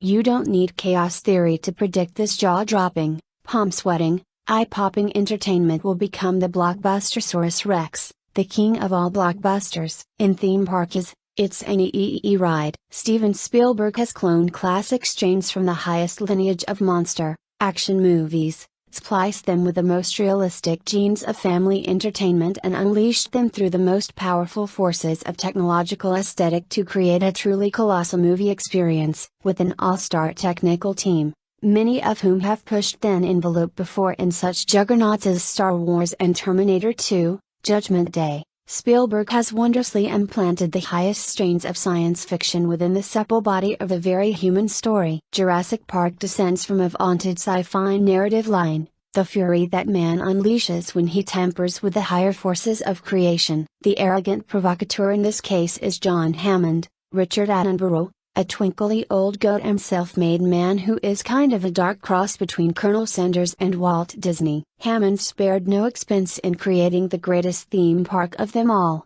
a secluded Caribbean isle that takes the theme park, Animal Arcade, to its most unbelievable dimension. Hammond's crack team of scientists has managed to create real-life dinosaurs by DNA cloning. He's constructed an Uber park with every conceivable convenience and precaution built into its complex, computer-run system. Hammond just needs to iron out some pesky permit-type safety questions, so he's invited a crack team of experts to the Isle for a systems inspection, including a renowned paleontologist, Sam Neill, a paleobotanist, Laura Dern, a chaos theory mathematician, Jeff Goldblum, and, for the kids' pub, his grandchildren, Ariana Richards and Joseph Mazzello. The hardened scientists and the exuberant kids alike are thunderstruck when they see Jurassic Park's main creations at the gigantic Tyrannosaurus Rex, as well as the hellaciously vicious Velociraptor. But as in most groups, there is a naysayer. The black-clad mathematician glibly predicts gloom accident waiting to happen. Screenwriters Crichton and David Koepp expertly distill and present the story's complex scientific underpinnings into palatable and understandable explanations,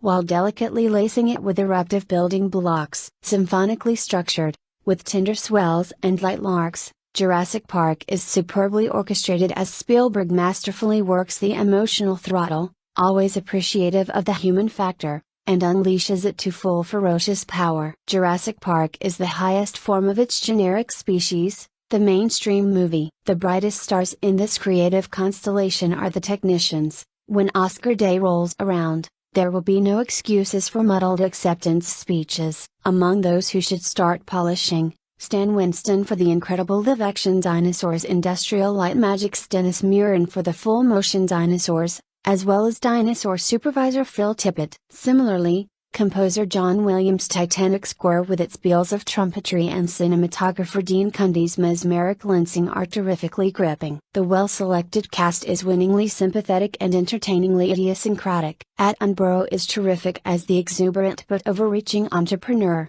while Goldblum is deliciously vainglorious as the devil's advocate. Neill, Dern and the kids, Mazzello and Richards, win our affections and wonderfully epitomize the wondrous spirit and transcendent belief that shines through this often horrific entertainment. That life will find a way.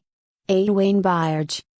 Steven Spielberg's Jurassic Park is not only one of the best summer blockbusters of all time, but also a thoughtful examination of our fixation with the past. There are very few movies that have become as irrevocably entrenched in pop culture as firmly as Steven Spielberg's instant classic Jurassic Park, which deserves every ounce of praise it's received since its release almost 30 years ago. Although the film has spawned a series of sequels that all fail to recapture the magic that Spielberg injected into this timeless classic, The original film remains one of the most revolutionary pieces of blockbuster filmmaking there's ever been. It represents the heights of Spielberg's filmmaking talent, blending an insightful story with some unforgettable action set pieces and plenty of fleshed out characters that bring this story to life on a surprisingly personal level. For those that are somehow unfamiliar with the film, Jurassic Park tells the story of one wealthy businessman's, Richard Attenborough, quest to bring dinosaurs back from extinction,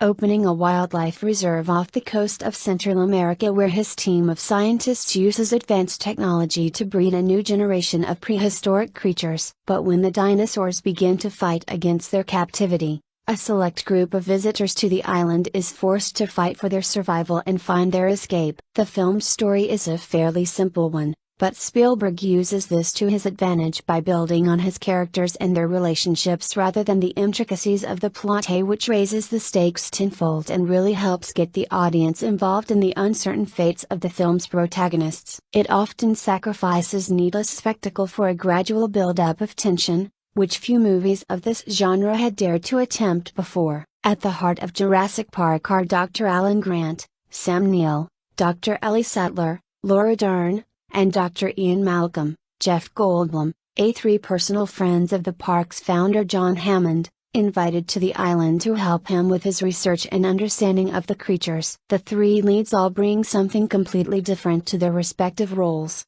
complementing each other perfectly and making the whole ordeal feel much more personal and intimate. There had been dinosaur movies before Jurassic Park, but very few that had displayed a cast of characters quite as finely tuned and well developed as Spielberg created with his work. It's this attention to character and relationships that makes the film so universally admired, proving that it's much less of just an action spectacle and much more of a high-stakes adventure with a weighted family dynamic at its core. But of course, the dinosaurs still managed to steal the show in the end, mostly due to the outstanding craftsmanship behind the cameras that made them possible in the first place. Looking back at the film from today's cinematic climate, it's incredibly refreshing to see such a large-scale adventure that uses minimal CGI, with the film's practical effects still holding up incredibly well today. The dinosaurs themselves are used expertly throughout the film, not too much and not too little, just the perfect amount to make the audience aware of their scale and scope without exploiting them for shock value. It's something that Spielberg did outstandingly well throughout his career. Think of Jaws or Raiders of the Lost Ark, but it's really at its most impressive in Jurassic Park. It's no surprise that the film has aged so flawlessly, even in a world where anything can be brought to the screen at the push of a button.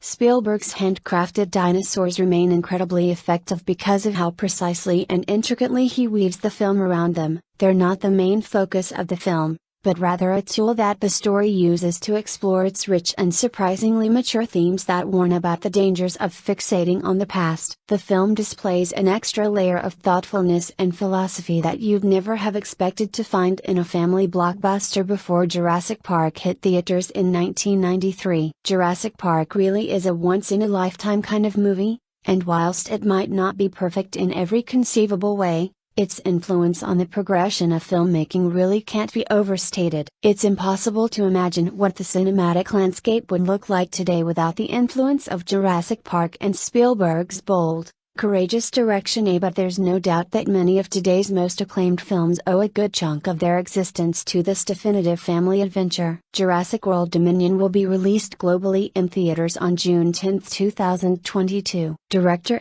Steven Spielberg. Screenplay Michael Crichton, David Cope, based on the novel Jurassic Park, 1990, by Michael Crichton. Producers Kathleen Kennedy, Gerald R. Molan. Photography Dean Cundy. Music John Williams. Full motion dinosaur supervisor Dennis Murin. Special dinosaur effects supervisor Michael Lantieri. Dinosaur supervisor Phil Tippett. Live dinosaur supervisor Stan Winston. Production design Rick Carter. Production company Amblin, Universal. Cast: Sam Neill, Dr. Alan Grant, Laura Dern, Dr. Ellie Sattler, Richard Attenborough, John Hammond, Jeff Goldblum, Ian Malcolm, Ariana Richards, Alexis Murphy, Joseph Mazzello, Tim Murphy, Bob Beck, Robert Muldoon, Martin Ferrero, Donald Gennaro, Wayne Knight, Dennis Nadry, Samuel L. Jackson, John Arnold. Paleontologists Alan Grant and Delhi settler and mathematician Ian Malcolm are brought to a remote island off the coast of Costa Rica by billionaire John Hammond to give their opinion on Hammond's latest project, A Jurassic Park. They are astounded to discover that Hammond's scientists have recreated living dinosaurs using DNA extracted from the stomachs of prehistoric blood-sucking insects that have been preserved in amber. Malcolm, a chaos mathematician, denounces Hammond's work as dangerous on the grounds that Hammond is not able to predict the enormity of what he has done. Malcolm is proven right shortly after as one of Hammond's employees, attempting to steal dinosaur embryos for a rival corporation, shuts down the security grid in order to make his escape. With the security grid down, the electric fences that keep the dinosaurs pinned are turned off and the humans find themselves hunted by ferocious creatures. Jurassic Park came with perhaps the most intensive and culturally saturated commercial tie-in campaign ever conducted for a film up to that point. Everything from blow-up and toy dinosaurs, to the standard calendars, making of books and action figures, to Jurassic Park bread, yogurt and fast food. There did seem something faintly amusing about the manufacturedness of the marketing campaign. A dinosaur toys, books and posters are not exactly new, and it was not as though Jurassic Park had the sole copyright on dinosaurs, which placed it in the odd position of trying to convince its public that its dinosaur tie-ins were more legitimate than all of the other dinosaur toys out there, for the simple reason that these ones had the film's name and copyright on them. In New Zealand, at least during the 1980s/90s, such saturation marketing tended to have a rebound effect, with people becoming so reminded that the film must be of such significant importance that they will want to buy all these keepsake mementos that when the film did eventually open, usually some 6 months after its stateside premiere, the reaction had gone from anticipation to blasé. It happened with Batman, 1989.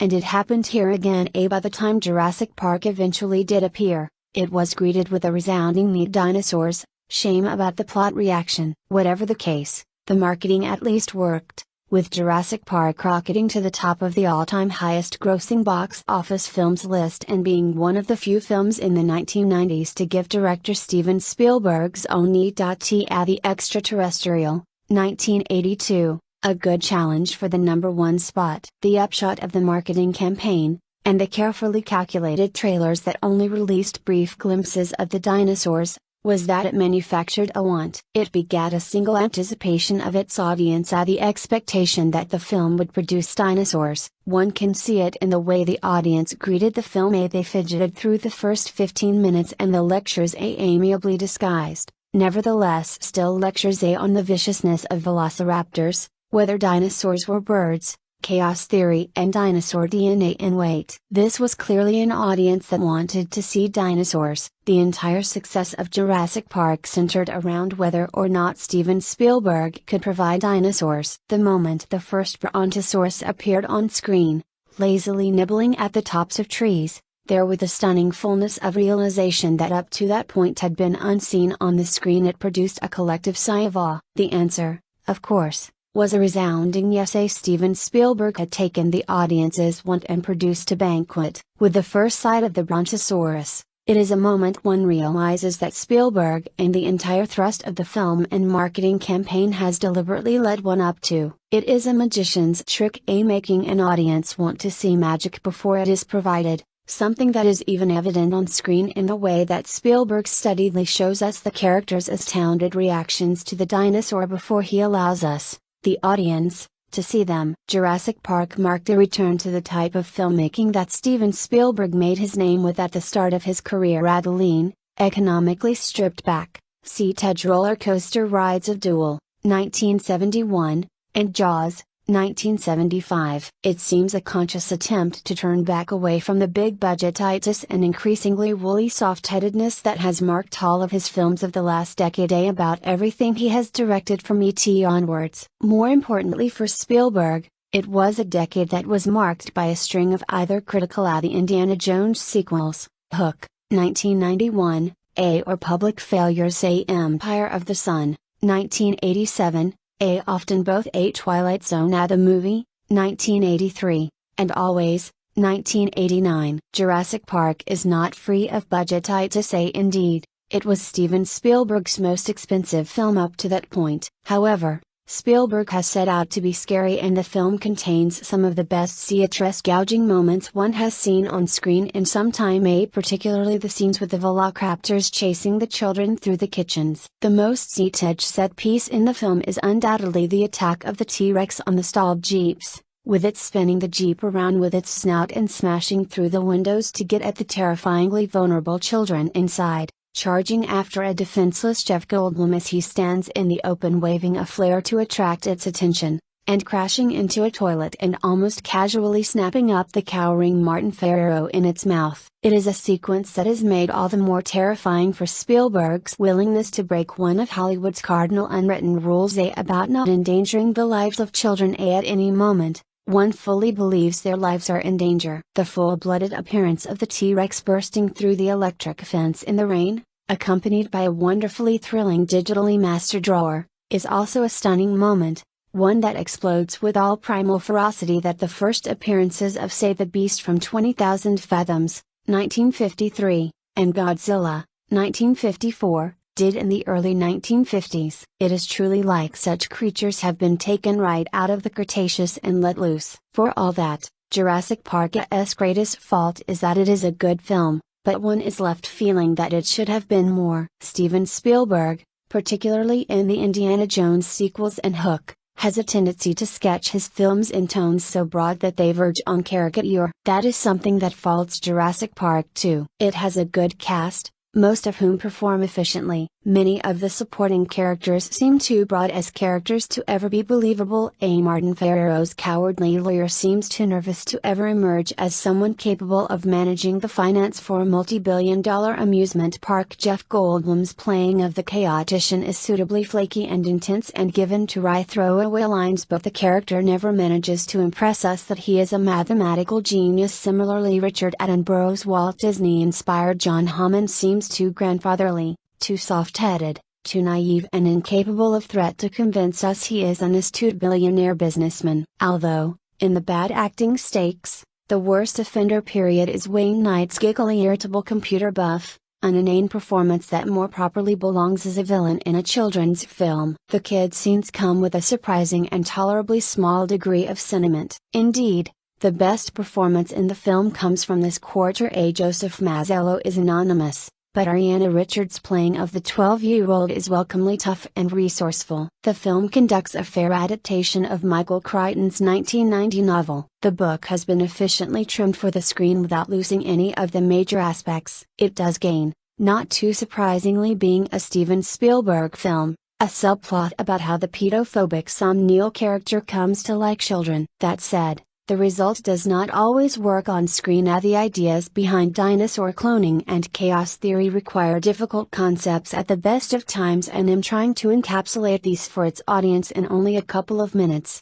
the film leaves behind almost all of those who do not have a working knowledge of either subject. The great irony of the film is that its success and creation of the dinosaurs is dependent on a technology, a CGI animation that Michael Crichton predicted in his science fiction film Looker, 1981, but saw there as something sinister. A more subtle difference that permeates the film is its moral message. In the book, Michael Crichton, the perpetual skeptic of the benefits of technology, made some characteristically potent points about the responsibility of science and latched onto chaos theory with an almost religious fervor to authenticate these. Chaos theory is a mathematical concept about the inherent unpredictability of complex systems, but in Michael Crichton's eyes it becomes more of a justification for an inherent belief in Murphy's Law. In the film, the finer points of explanation and much of the subtlety of Michael Crichton's argument have been pared away to an absolute minimum, meaning that all the chaos theory seems to be there to do is work up an old "there are some things humankind was not meant to interfere with," presented with unsuddenly bombastic regard. The fact that this is closely tied to several ponderous comments about over-reliance on computer systems leaves the film beating its Crichton-esque anti-technological tub with an unduly heavy hand. Steven Spielberg followed this with the immensely disappointing sequel The Lost World, Jurassic Park, 1997. This was followed by the slightly better Jurassic Park 3, 2001, where Joe Johnston inherited the directorial reins. A Jurassic Park 4 was announced off and on ever since 2001 and finally emerged as Jurassic World, 2015, followed by Jurassic World, Fallen Kingdom, 2018, Jurassic World, Dominion, 2022, and Jurassic World, Rebirth, 2025, as well as the animated TV series spin-off Jurassic World, Camp Cretaceous, 2022. Jurassic Park was re-released in 3D in 2013,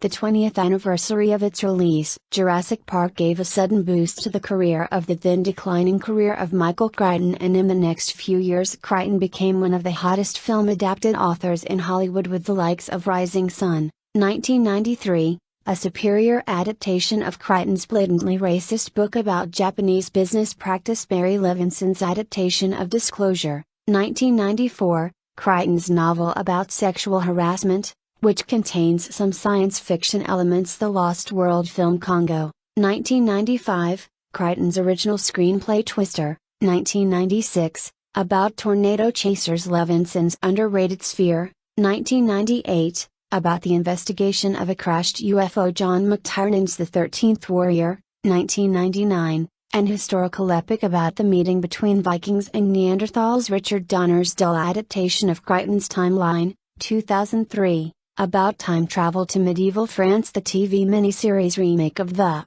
Andromeda's Train, 2008, and the TV series remake of Westworld, 2016-22. Earlier films adapted from Crichton's books are the extraterrestrial virus film The Andromeda's Train, 1971, and the neurosurgical Frankenstein film The Terminal Man, 1974. Crichton also created the hit hospital drama 1994-2009. Michael Crichton's films as director were Westworld, 1973, about an android amusement park that goes amok, the medical conspiracy thriller Coma, 1978, The Great Train Robbery, 1979, about a Victorian train heist Looker, 1981, about virtual models Runaway, 1984, about a police force to stop amok robots, and the courtroom thriller Physical Evidence, 1989. Steven Spielberg's other genre films as director are A Duel, 1971, LA 2017, 1971, Something Evil, TV movie, 1972, Jaws, 1975, Close Encounters of the Third Kind, 1977, Raiders of the Lost Ark, 1981, E.T. the Extraterrestrial, 1982, Twilight Zone the movie, 1983, Indiana Jones and the Temple of Doom, 1984, Indiana Jones and the Last Crusade, 1989, Always, 1989, Hook, 1991, AI, Artificial Intelligence, 2001, Minority Report, 2002, War of the Worlds, 2005, Indiana Jones and the Kingdom of the Crystal Skull, 2008, The Adventures of Tintin, 2011, The BFG, 2016, and Ready Player One, 2018. Spielberg has also acted as executive producer on numerous films, too many to list here. Spielberg, 2017, is a documentary about Spielberg. Jurassic Park will at least disabuse anyone of the idea that it would be fun to share the planet with dinosaurs. Steven Spielberg's scary and horrific thriller may be one-dimensional and even clunky in story and characterization, but it definitely delivers where it counts, in excitement, suspense, and the stupendous realization of giant prehistoric reptiles. Having finally found another set of Jaws worthy of the name, Spielberg and Universal have a monster hit on their hands. Very cleverly, the film positions itself both as a dark look at a theme park gone awry, and as a theme park itself. Merchandising, Universal tour attractions and sequels will extend the profits enormously. The only thing that will keep this properly PG-13 rated extravaganza from approaching rarefied Star Wars and ETBO heights is its inappropriateness for kids under 10 or 12. It's just too intense, although many preteens will no doubt go anyway. The $60 million production, a bargain at the cost, follows the general idea if not the letter of Michael Crichton's 1990 bestseller, which was no doubt partly inspired by Conan Doyle's The Lost World, the fanciful story of a remote land inhabited by otherwise extinct beasts. Basis of this high-tech, scientifically based, up-to-date version lies in the notion that living, breathing and eating full-sized dinosaurs can be biologically engineered using fossilized dino DNA. Having accomplished this in secret on an island off Costa Rica, zillionaire entrepreneur, tycoon John Hammond, Richard Attenborough, brings in a small group of experts to view and, he hopes, endorse his miracle, which he intends to parlay into the world's most expensive zoo cum amusement park. Arriving to inspect the menagerie are paleontologists Dr. Alan Grant, Sam Neill, and Ellie Sattler, Laura Dern, as well as oddball mathematician Ian Malcolm, Jeff Goldblum, advocate of the chaos theory, a sort of arithmetic equivalent of Murphy's Law. Also along for the look-see are Donald Gennaro, Martin Ferrero, a hard-nosed attorney repping the park's investors, and Hammond's two fresh-faced grandchildren, Lex, Ariana Richards, and Tim, Joseph Mazzello. Early introductory scenes are surprisingly perfunctory and even sloppy. There are several bad cuts unworthy of a filmmaker of Spielberg's skill, and the script wouldn't pass muster in Screenwriting 101. Curiously, the suspenseful structuring of the novel's opening chapters, in which characters are mysteriously bitten, is abandoned here in favor of some foreshadowing and cross-cutting a la The Exorcist. Equally surprisingly, Spielberg lets the cat out of the bag as far as the dinosaurs are concerned very early, showing some of them in full view after only 20 minutes, lessening the suspense that could have been cranked way up through the accumulation of sounds and partial sightings. Still,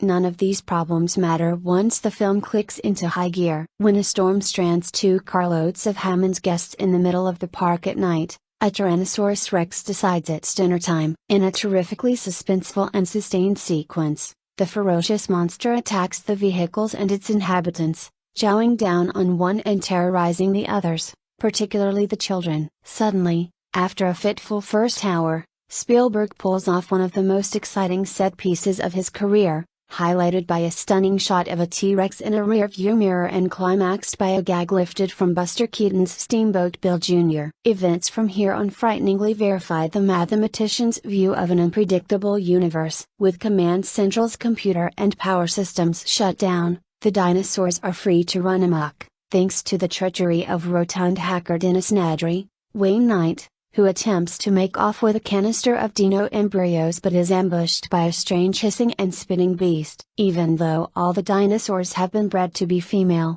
recently hatched eggs and babies' footprints are later found, indicating a rather major flaw in the geneticist's work. Grant and the 2 kids are forced to make their way back across the park to the compound, and their adventures are spiked by arguably the most beautiful and awe-inspiring scene in the film, in which a herd of speedy small dinosaurs sweep toward the characters across a plain and away from a hungry T-Rex, which ultimately enjoys a meal. The outdoor perspectives here, after the nocturnal studio work, prove particularly refreshing. Moving toward the climax, viewers will be reminded of aliens as 2 mid-sized velociraptors attack through industrial ceilings and floors, and play a suspenseful cat-and-mouse game with the kids in a huge kitchen. Final action scene is ironically played out as 3 monsters attack in a display room festooned with mounted dinosaur skeletons, which will give kids occasion to decide whether they prefer their dinosaurs alive or dead. It was unimaginable that Spielberg would proceed with Jurassic Park if he wasn't certain that his dinosaurs would be the best ever seen on screen, and the result shows that assumption to be true. The reptiles here are brilliantly convincing, lifelike, crafty, smooth of movement, and highly numerous. Taking special bows in this department are special effects wizards Stan Winston, Dennis Muren, Phil Tippett, Michael Lantieri and hundreds of technicians, at Industrial Light Magic and elsewhere. In fact, the monsters are far more convincing than the human characters. Just about everyone is defined by one trait only. Dr. Grant dislikes children, Ellie is good-natured, Ian is the sardonic skeptic, Dennis is the sweaty traitor, and Samuel L. Jackson's computer technician always has a cigarette in his mouth. Saddled with skin-deep roles, the actors are not in much of a position to distinguish themselves. Neil's paleontologist comes off rather like a bland Indiana Jones, while Dern considerably overdoes the facials, and the kids are basically along for the ride, while Goldblum, attired in all black, helpfully fires off most of the wisecracks. Observing the mayhem created by the system's malfunction,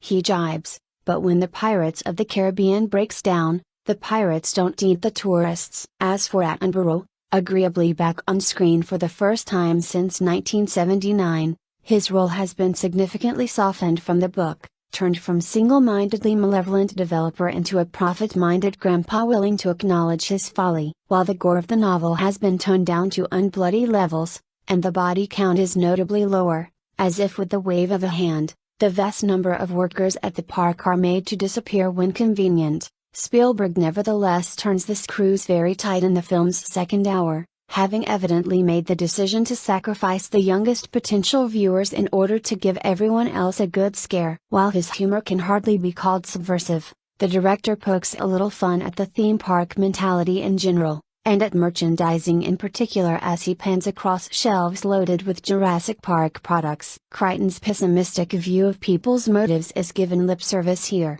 but most of the moralizing has to do with humanity's right to muck around with the natural order of things. Technically, the film is sometimes more than it needs to be, as in some of Spielberg's previous outings. Dean Cundey's lensing overdoes the back illumination and shafts of light at times, and John Williams' score gets unnecessarily bombastic. But the dinosaurs rule here, and Spielberg and his team of special effects aces have put something on the screen that people have never seen before, which is the surest way to create a blockbuster. Sci-fi thriller, color, crew, camera, deluxe color, Dean Cundey editor, Michael Kahn music, John Williams production design, Rick Carter art direction, Jim T. Garden, John Bell set design, John Berger, Lauren Polizzi, Masako Masada set decoration, Jackie Carr full motion dinosaurs, Dennis Murin live action dinosaurs, Stan Winston dinosaur supervisor, Phil Tippett special dinosaur effects, Michael Lantieri full motion dinosaurs and special visual effects, Industrial Light Magic stunt coordinator, Gary Himes sound, Dolby the digital experience, Ron Judkins sound design, Gary Rydstrom associate producers, Lotta Ryan, Colin Wilson assistant director, John T. Kretschmer aerial unit director, David Noel Mr. DNA animation, Kurtz and Friends casting, Janet Hershenson, Jane Jenkins. Reviewed at Universal Studios, Universal City, June 2, 1993. Rating, PG-13. Running time, 126 minutes. With Dr. Alan Grant, Sam Neill, Ellie Sattler, Laura Dern, Ian Malcolm, Jeff Goldblum, John Hammond, Richard Attenborough, Robert Muldoon, Bob Beck, Donald Gennaro, Martin Ferrero, Dr. Wu, B.D. Wong Tim, Joseph Mazzello Lex, Ariana Richards Arnold, Samuel L. Jackson, Dennis Nedry, Wayne Knight. Jurassic Park tour voice. Richard Kiley. Jurassic Park is a 1993 American science fiction adventure film directed by Steven Spielberg, based upon the novel of the same name, written by Michael Crichton. The story involves scientists visiting a safari amusement park of genetically engineered dinosaurs on an island over one weekend. Sabotage by a rival company, Biosyn, sets the carnivorous dinosaurs on the loose, and the technicians and visitors attempt to escape the island. The film began its genesis right before the novel was even published, and Crichton was hired to write a script that skimmed down its plot. Spielberg hired Stan Winston Studios puppets and worked with Industrial Light and Magic to develop the groundbreaking CGI to portray the dinosaurs. The film stars Sam Neill, Laura Dern, Jeff Goldblum, and Richard Attenborough. It reached near universal acclaim. The film grossed $914 million in its initial release, making it the first film ever to gross $900 million. And was the highest-grossing film of all time, surpassing E.T. the Extraterrestrial, until it was surpassed by Titanic in 1997, the first film ever to gross $1 billion, after being re-released in 2013, which made it gross $1.029 billion. It is currently the 49th highest-grossing film of all time. Most significantly, the film inspired a new breed of films that primarily used CGI for special effects. The film was followed by The Lost World, Jurassic Park on May 23, 1997, Jurassic Park 3 on July 18, 2001, Jurassic World on June 12, 2015, Jurassic World, Fallen Kingdom on June 22, 2018, Jurassic World, Dominion on June 10, 2022 and Jurassic World, Rebirth on July 2, 2025, none of which were as critically acclaimed as the first. The Lost World, Jurassic Park 3 and Jurassic World, Dominion weren't as financially successful as the first film, although both Jurassic World and Jurassic World, Fallen Kingdom beat the first film in terms of profit. The film was re-released twice, first in the cinemas of UK on September 23, 2011, then in 3D on April 5, 2013. The 25th anniversary of this film was in 2018. On Island Nublar, an InGen employee is attacked and killed by a velociraptor, possibly a pack leader known as the Big One, while attempting to transport it to a heavily fortified enclosure. This prompts the worker's family to file a lawsuit against the company, and it successfully scares InGen's investors into thinking that the park is unsafe. The CEO of InGen, John Hammond, decides to reassure the investors by bringing a group of experts to his park in order to gain their approval of it. Among the group he invites is paleontologist Dr. Alan Grant and paleobotanist Dr. Ellie Sattler, two scientists whose digs he's been funding, Dr. Ian Malcolm, a mathematician, or chaotician as he calls himself, and his investor's lawyer, Donald Gennaro. Meanwhile, at Costa Rica, Dennis Nedry is meeting with Dr. Louis Dodson, a rival scientist of InGen working for Biosyn. Dennis is a computer programmer working for John on Island Nublar and has recently become dissatisfied with his treatment by InGen. Dennis agrees to steal dinosaur embryos for dogs and for a total of $1.5 million. The group,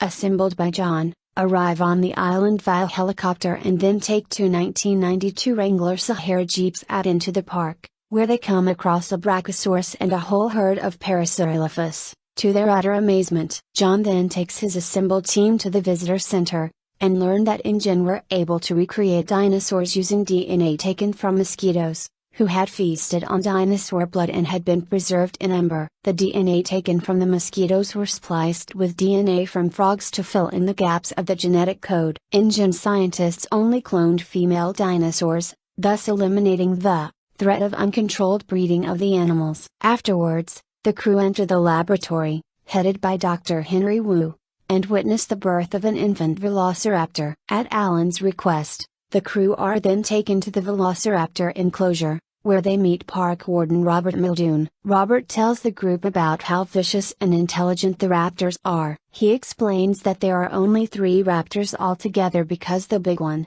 who has taken over as the alpha female, had killed all but 2 of the others, of the total 8 raptors. Meanwhile, the scientists lower a cow attached to a harness into a dinosaur's enclosure and observe the velociraptor slaying the cow, destroying the support cables and tearing the harness in the process. After the experiment, the crew head indoors for a lunch break. During the lunch break, Alan, Ian, and Ellie start to express concerns about the park after the initial shock and wonder has subsided. Ian questions the ethical morality in cloning species that had not lived for millions of years. Ellie expresses concerns that the scientists may not be thinking of the repercussions that might occur of what they are cloning. Alan remains fairly neutral on the issue, though he advises John to be careful. Donald is the only one who completely approves, thanks to the amounts of money they could make off the island. Hammond puts it eloquently, "I don't believe it. You're meant to come down here and defend me against these 2 characters, and the only one I have on my side is the blood-sucking lawyer." After lunch,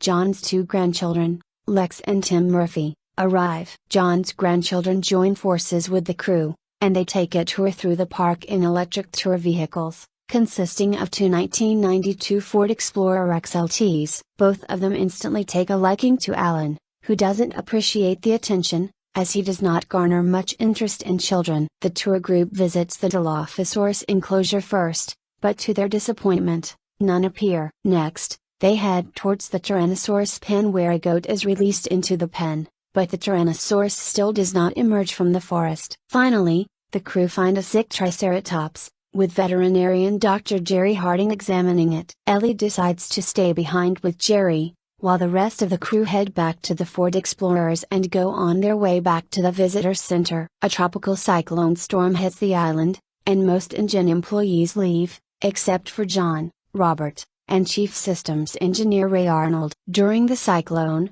Dennis begins his plan and shuts down the entire park security, except for the raptor fences. As a result, the Tyrannosaurus breaks through the deactivated electric fence surrounding its men, devours the stranded goat, and wreaks havoc upon the roadway, attacking Tim and Lex hiding in the car, who was left alone by Donald after he fled. Alan ignites a flare to lure the T-Rex away from the kids, but Ian inadvertently intervenes, only for himself to be chased to a restroom, where Donald is hiding. The T-Rex brings down the hut, breaking Ian's leg, and devours Donald in the process. Lex and Alan battle the T-Rex, while the broken Explorer manned by Tim is pushed over the edge of the enclosure and plunges into a tree below. Once Alan and Lex manage to get to the bottom of the enclosure, Alan must climb up the tree that holds the wrecked Explorer with Tim inside. He successfully rescues Tim, however, they have to escape from the Explorer when it begins falling down the tree. Just after they flee the wreckage, Ellie and Robert arrive at the scene. At first, they believe the only survivor of the chaos is Ian, but upon further investigation, they find two sets of footprints, one is Alan's and one belongs to one of the kids. Just then, the Tyrannosaurus returns, and Ian, Robert, and Ellie barely manage to escape in their Jeep. Meanwhile, Dennis crashes his Jeep into an embankment, and while trying to winch it, he encounters a juvenile Dilophosaurus, who spits out a tar-like venom at Dennis's eyes, causing him extreme pain before the saboteur manages to get back in his Jeep. When Nuttery thinks he's safe, he turns his head and the Dilophosaurus manages to get into the car with him and continues to attack him, and eventually kills him. The modified canister, used to smuggle the embryos, is lost in the process. Alan, Tim, and Lex spend the night in a tree. While hiking to safety the next morning, they discover hatch tags, which means that the dinosaurs are actually breeding. Alan hypothesizes that the frog DNA is responsible, as some species of frog are known to spontaneously change sex in a single-sex environment. Ray tries to hack Dennis' computer to turn the power back on but fails, so he does a full system reset, which requires the circuit breakers to be manually reset from the utility shed. When he does not return, Ellie and Robert follow and discover that the raptors have escaped the shutdown, cut off the power to the remaining electricity fences around their pit. Robert realizes that the raptors are near and tells Ellie to go to the utility shed herself, so she can turn the power back on, while Robert tries to hunt the raptor. Ellie manages to turn back on the power, but Tim loses consciousness after getting electrocuted while climbing the perimeter fence to get to the other side. Ellie runs from a raptor that was hiding in the maintenance shed after discovering Ray's severed arm, and after escaping, Ellie meets Alan, and they both go back to Ian and John in the emergency bunker. Meanwhile, the raptors set a trap for Muldoon in a way exactly as Grant had described at the beginning of the film. One raptor is rustling in the bushes directly in front of Muldoon, and right before he can shoot the raptor, the big one emerges from the brush right next to Muldoon. Muldoon utters the famous words "clever girl" before the big one leaps onto him and devoured him. Lex and Tim also narrowly escape the big one and her fellow raptors in the kitchen. After outsmarting the raptors, Tim locking one in the freezer and Lex knocking the big one out for several minutes, Alan, Ellie, Lex and Tim all head to the computer room to try and reboot the system. Alan and Ellie hold off the big one, trying to open the door to the computer room until the power is restored, and the electromagnetic locks begin working. Lex is finally able to restore the park's computer systems in order to call John to request a helicopter rescue of the survivors. With the door secured, the raptor breaks into the room through the window after Grant shoots at it through the glass. The group climbs up into the ceiling crawl space and arrive at the visitor center skeleton display, only after Lex is attacked by the big one leaping up at her. The raptors pursue, and after a scuffle with the big one on top of the fossil exhibits and the raptors block their escape route, help comes from an unlikely source when the Tyrannosaurus suddenly appears and kills both raptors, saving Alan, Ellie, Lex, and Tim in the process. The T-Rex prevents anybody else in the group from being killed by the raptors. The four then climb into John and Ian's Jeep, then head for the landing strip. Alan decides not to endorse the park, a choice with which John concurs. As all fly away in the helicopter, the children fall asleep beside Alan, who contemplatively watches a flock of pelicans flying nearby, the surviving relatives of the dinosaurs they escaped. Sam Neill as Dr. Alan Grant, a paleontologist excavating velociraptor fossils in the Montana Badlands. He dislikes children, frightening one with the talon of a raptor, but he soon has to protect Hammond's grandchildren. Neill only had a weekend's break between filming Family Pictures and Jurassic Park, and had prepared for the role by meeting Jack Horner. Velociraptor is both Grant's favorite dinosaur and his worst nightmare. Laura Dern as Dr. Ellie Sattler, a paleobotanist and Grant's girlfriend. Dern also met Horner and visited the Los Angeles National History Museum, learning to prepare a fossil. Jeff Goldblum as Dr. Ian Malcolm, a mathematician and chaos theorist. He forewarns the danger of resurrecting dinosaurs and becomes Hammond's main opposition. He also falls for Sattler, another in a long line of romantic interests. Goldblum was Spielberg's first choice and is a big fan of dinosaurs. To prepare for his role, Goldblum researched chaos theory, which included arranging a meeting with James Gleick and Ivor Eklund to discuss the theory. Coincidentally to the romantic tension in the film, Goldblum began a real-life romance with Dern. Richard Attenborough as John Hammond, CEO of InGen and architect of Jurassic Park. Attenborough had not acted in a film since 1979 in the film The Human Factor. Martin Ferrero as Donald Gennaro, a lawyer who represents Hammond's concerned investors, and he was also a member of the inspection team. He is killed by the T-Rex. Bob Beck as Robert Muldoon, the park's game warden and raptor expert. He is concerned by the intelligence of the raptors and would have them all destroyed. He is killed by a velociraptor helping Dr. Ellie Sattler. Ariana Richards as Alexis Lex Murphy, Hammond's granddaughter, a vegetarian and self-professed computer hacker. Joseph Mazzello as Timothy Tim Murphy, Lex's younger brother, into dinosaurs. He has read Grant's numerous books. Samuel L. Jackson as Ray Arnold, the park's chief engineer. He turns off the main power to reboot the mainframe but unwittingly unleashes the raptors in doing so. He is killed by a velociraptor. B.D. Wong as Dr. Henry Wu, the park's chief geneticist. He made all the dinosaurs female and lysine deficient. He leaves during the storm. Gerald Darmolen as Jerry Harding, the park's veterinarian who helps Ellie Sattler with a sick triceratops. Cameron Thor as Louis Dodson, head of research at Biosyn. He bribed Dennis Nedry into stealing dinosaur embryos for him. Dean Cundy as the dock worker who Nedry talks to on the computer. Richard Kiley as the voice of the car tour guide. Click here for a complete list of cast and crew. List of prehistoric creatures in the film. The film received mostly positive reviews from critics. As stated by Rotten Tomatoes critics, the film earned a high B, low A grade. One thing that critics disliked was the various differences between the novel and the movie. And along with the film's positive feedback, it also received many awards, including the Best Science Fiction Film, Best Direction, Steven Spielberg, Best Writing, Michael Crichton and David Cope, and Best Special Effects, as well as several other ones. Overall, the movie was a huge success and is also one of Spielberg's most notable works. When the movie was released, it came with extensive games, toy lines, comics and collectibles. Click here, Jurassic Park, film/media for images and videos related to this article. Under construction, don't add pictures. Main article, Jurassic Park film goofs in recent years. Fans have noted many mistakes that are quite big, but because of the film's fast-moving pace, they are mostly unnoticeable unless the movie is paused or watched again. This is some of them,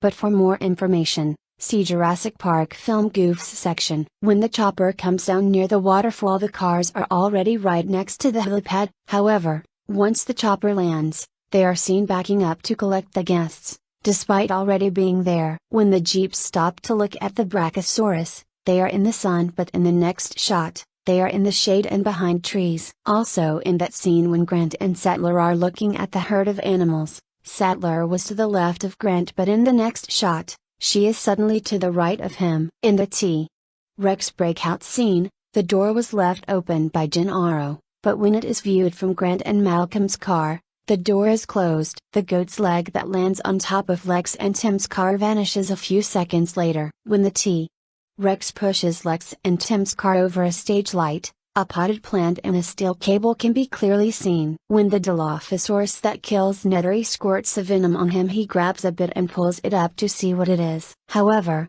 if one pauses the movie, they can see that there is none where he pulls the venom, but when he grabs his top, he actually puts more on his chest. When the big one manages to get into Lex and Tim's hiding place, it is possible to see someone's hand being placed on the raptor's tail. When the kids are sleeping on the helicopter and Grant's arms, their heads move position between shots. A few names of the dinosaurs on the embryo chamber are misspelled. The beginning sequence of the book with the Bowman family is written out. It is later used in The Lost World. Donald Gennaro's family is not mentioned. Brachiosaurus replaces the slightly smaller Apatosaurus and Orcamasaurus. The velociraptors did not escape before the power break. There are 8 velociraptors in the novel, but in the film, it is instead explained that 5 were killed by the big one. The park drive tour is completely changed. The 6th Stegosaurus is ultimately replaced with a 6th Triceratops, but its name is shown when Dennis was stealing the embryos for Biocen.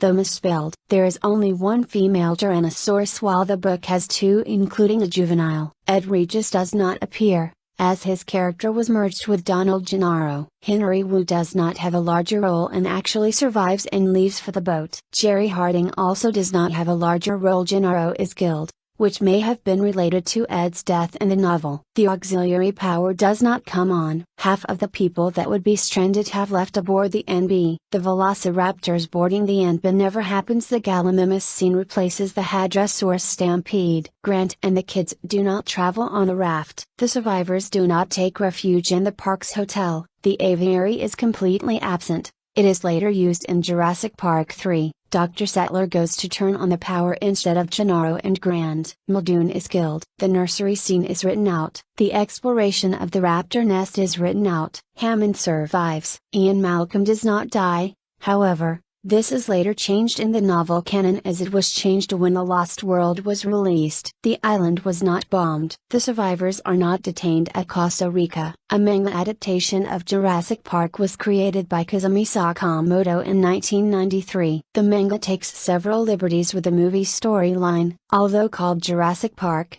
many of the dinosaurs within the park are not from that period. This is similar with Crichton's novel of the same name. However, Brachiosaurus and Dilophosaurus are from this era. Though its name only appeared in the scene with Dennis Nedry stealing the dinosaur embryos, Metriacanthosaurus and Stegosaurus, improperly labeled Stegosaurus, are also from the Jurassic period. The name of the Tentrisaurus species Netigophroma is formed from the first letters of the surnames of the film's main stars: Sam Neill, Laura Dern, Jeff Goldblum, Richard Attenborough, Bob Beck, Martin Ferrero, Ariana Richards, and Joseph Mazzello. Jurassic Park grossed $914 million in the box office, becoming the highest-grossing movie of all time before being surpassed by Titanic in 1997. After its re-release in 2013, it is currently the 49th highest-grossing film of all time, but it would be in 68th place if it and no other movie had ever been re-released. Dr. Grant's explanation of how the raptor hunts and kills is a nod to the fate of Dr. Henry Wu in the novel, sliced across the belly, spilling out the intestines. However, Dr. Wu survives in the movie. In the same year, Jurassic Park won 3 Academy Awards. Director Steven Spielberg, editor Michael Kahn and film composer John Williams also won Oscars for another film they worked on, Schindler's List. The original theatrical, most home media, including the 4K Ultra HD release, and television releases use the 1991 Universal Pictures logo, while both the 2013 present theatrical printings and the Blu-ray 3D release use the 2013 Universal Pictures logo, so don't expect to see the same version twice. After being re-released in 2013, the film became the oldest film ever to gross $1 billion, surpassing Titanic, which was the first ever film to reach that mark. And along with the 2012 re-release of Star Wars, Episode I: The Phantom Menace, this is one of the only 2 films that grossed $1 billion after being re-released. This is the only film in the Jurassic Park movie trilogy to use the 1991 Universal Pictures logo. Its 2 sequels use the 1997 Universal Pictures logo. The Tyrannosaurus eating the Gallimimus was based off of another film, The Valley of Gwangi. Tim Burton, Richard Donner, Joe Dante and James Cameron all expressed desire to direct the film. In a scene featuring Dennis Nedry, one of his computer monitors was playing Jaws, another film by Steven Spielberg. During the scene where Ellie restores the park's fuse box, she pushes a button pushed to close by following John Hammond. It confused many why she was pushing a button that closed when she was trying to turn on the power. It is because it is for closing the circuit, and a closed circuit means that the circuit has been completed. In the 2011 game Jurassic Park, the game, characters Billy Yoder and Nema Cruz also fall in this dilemma.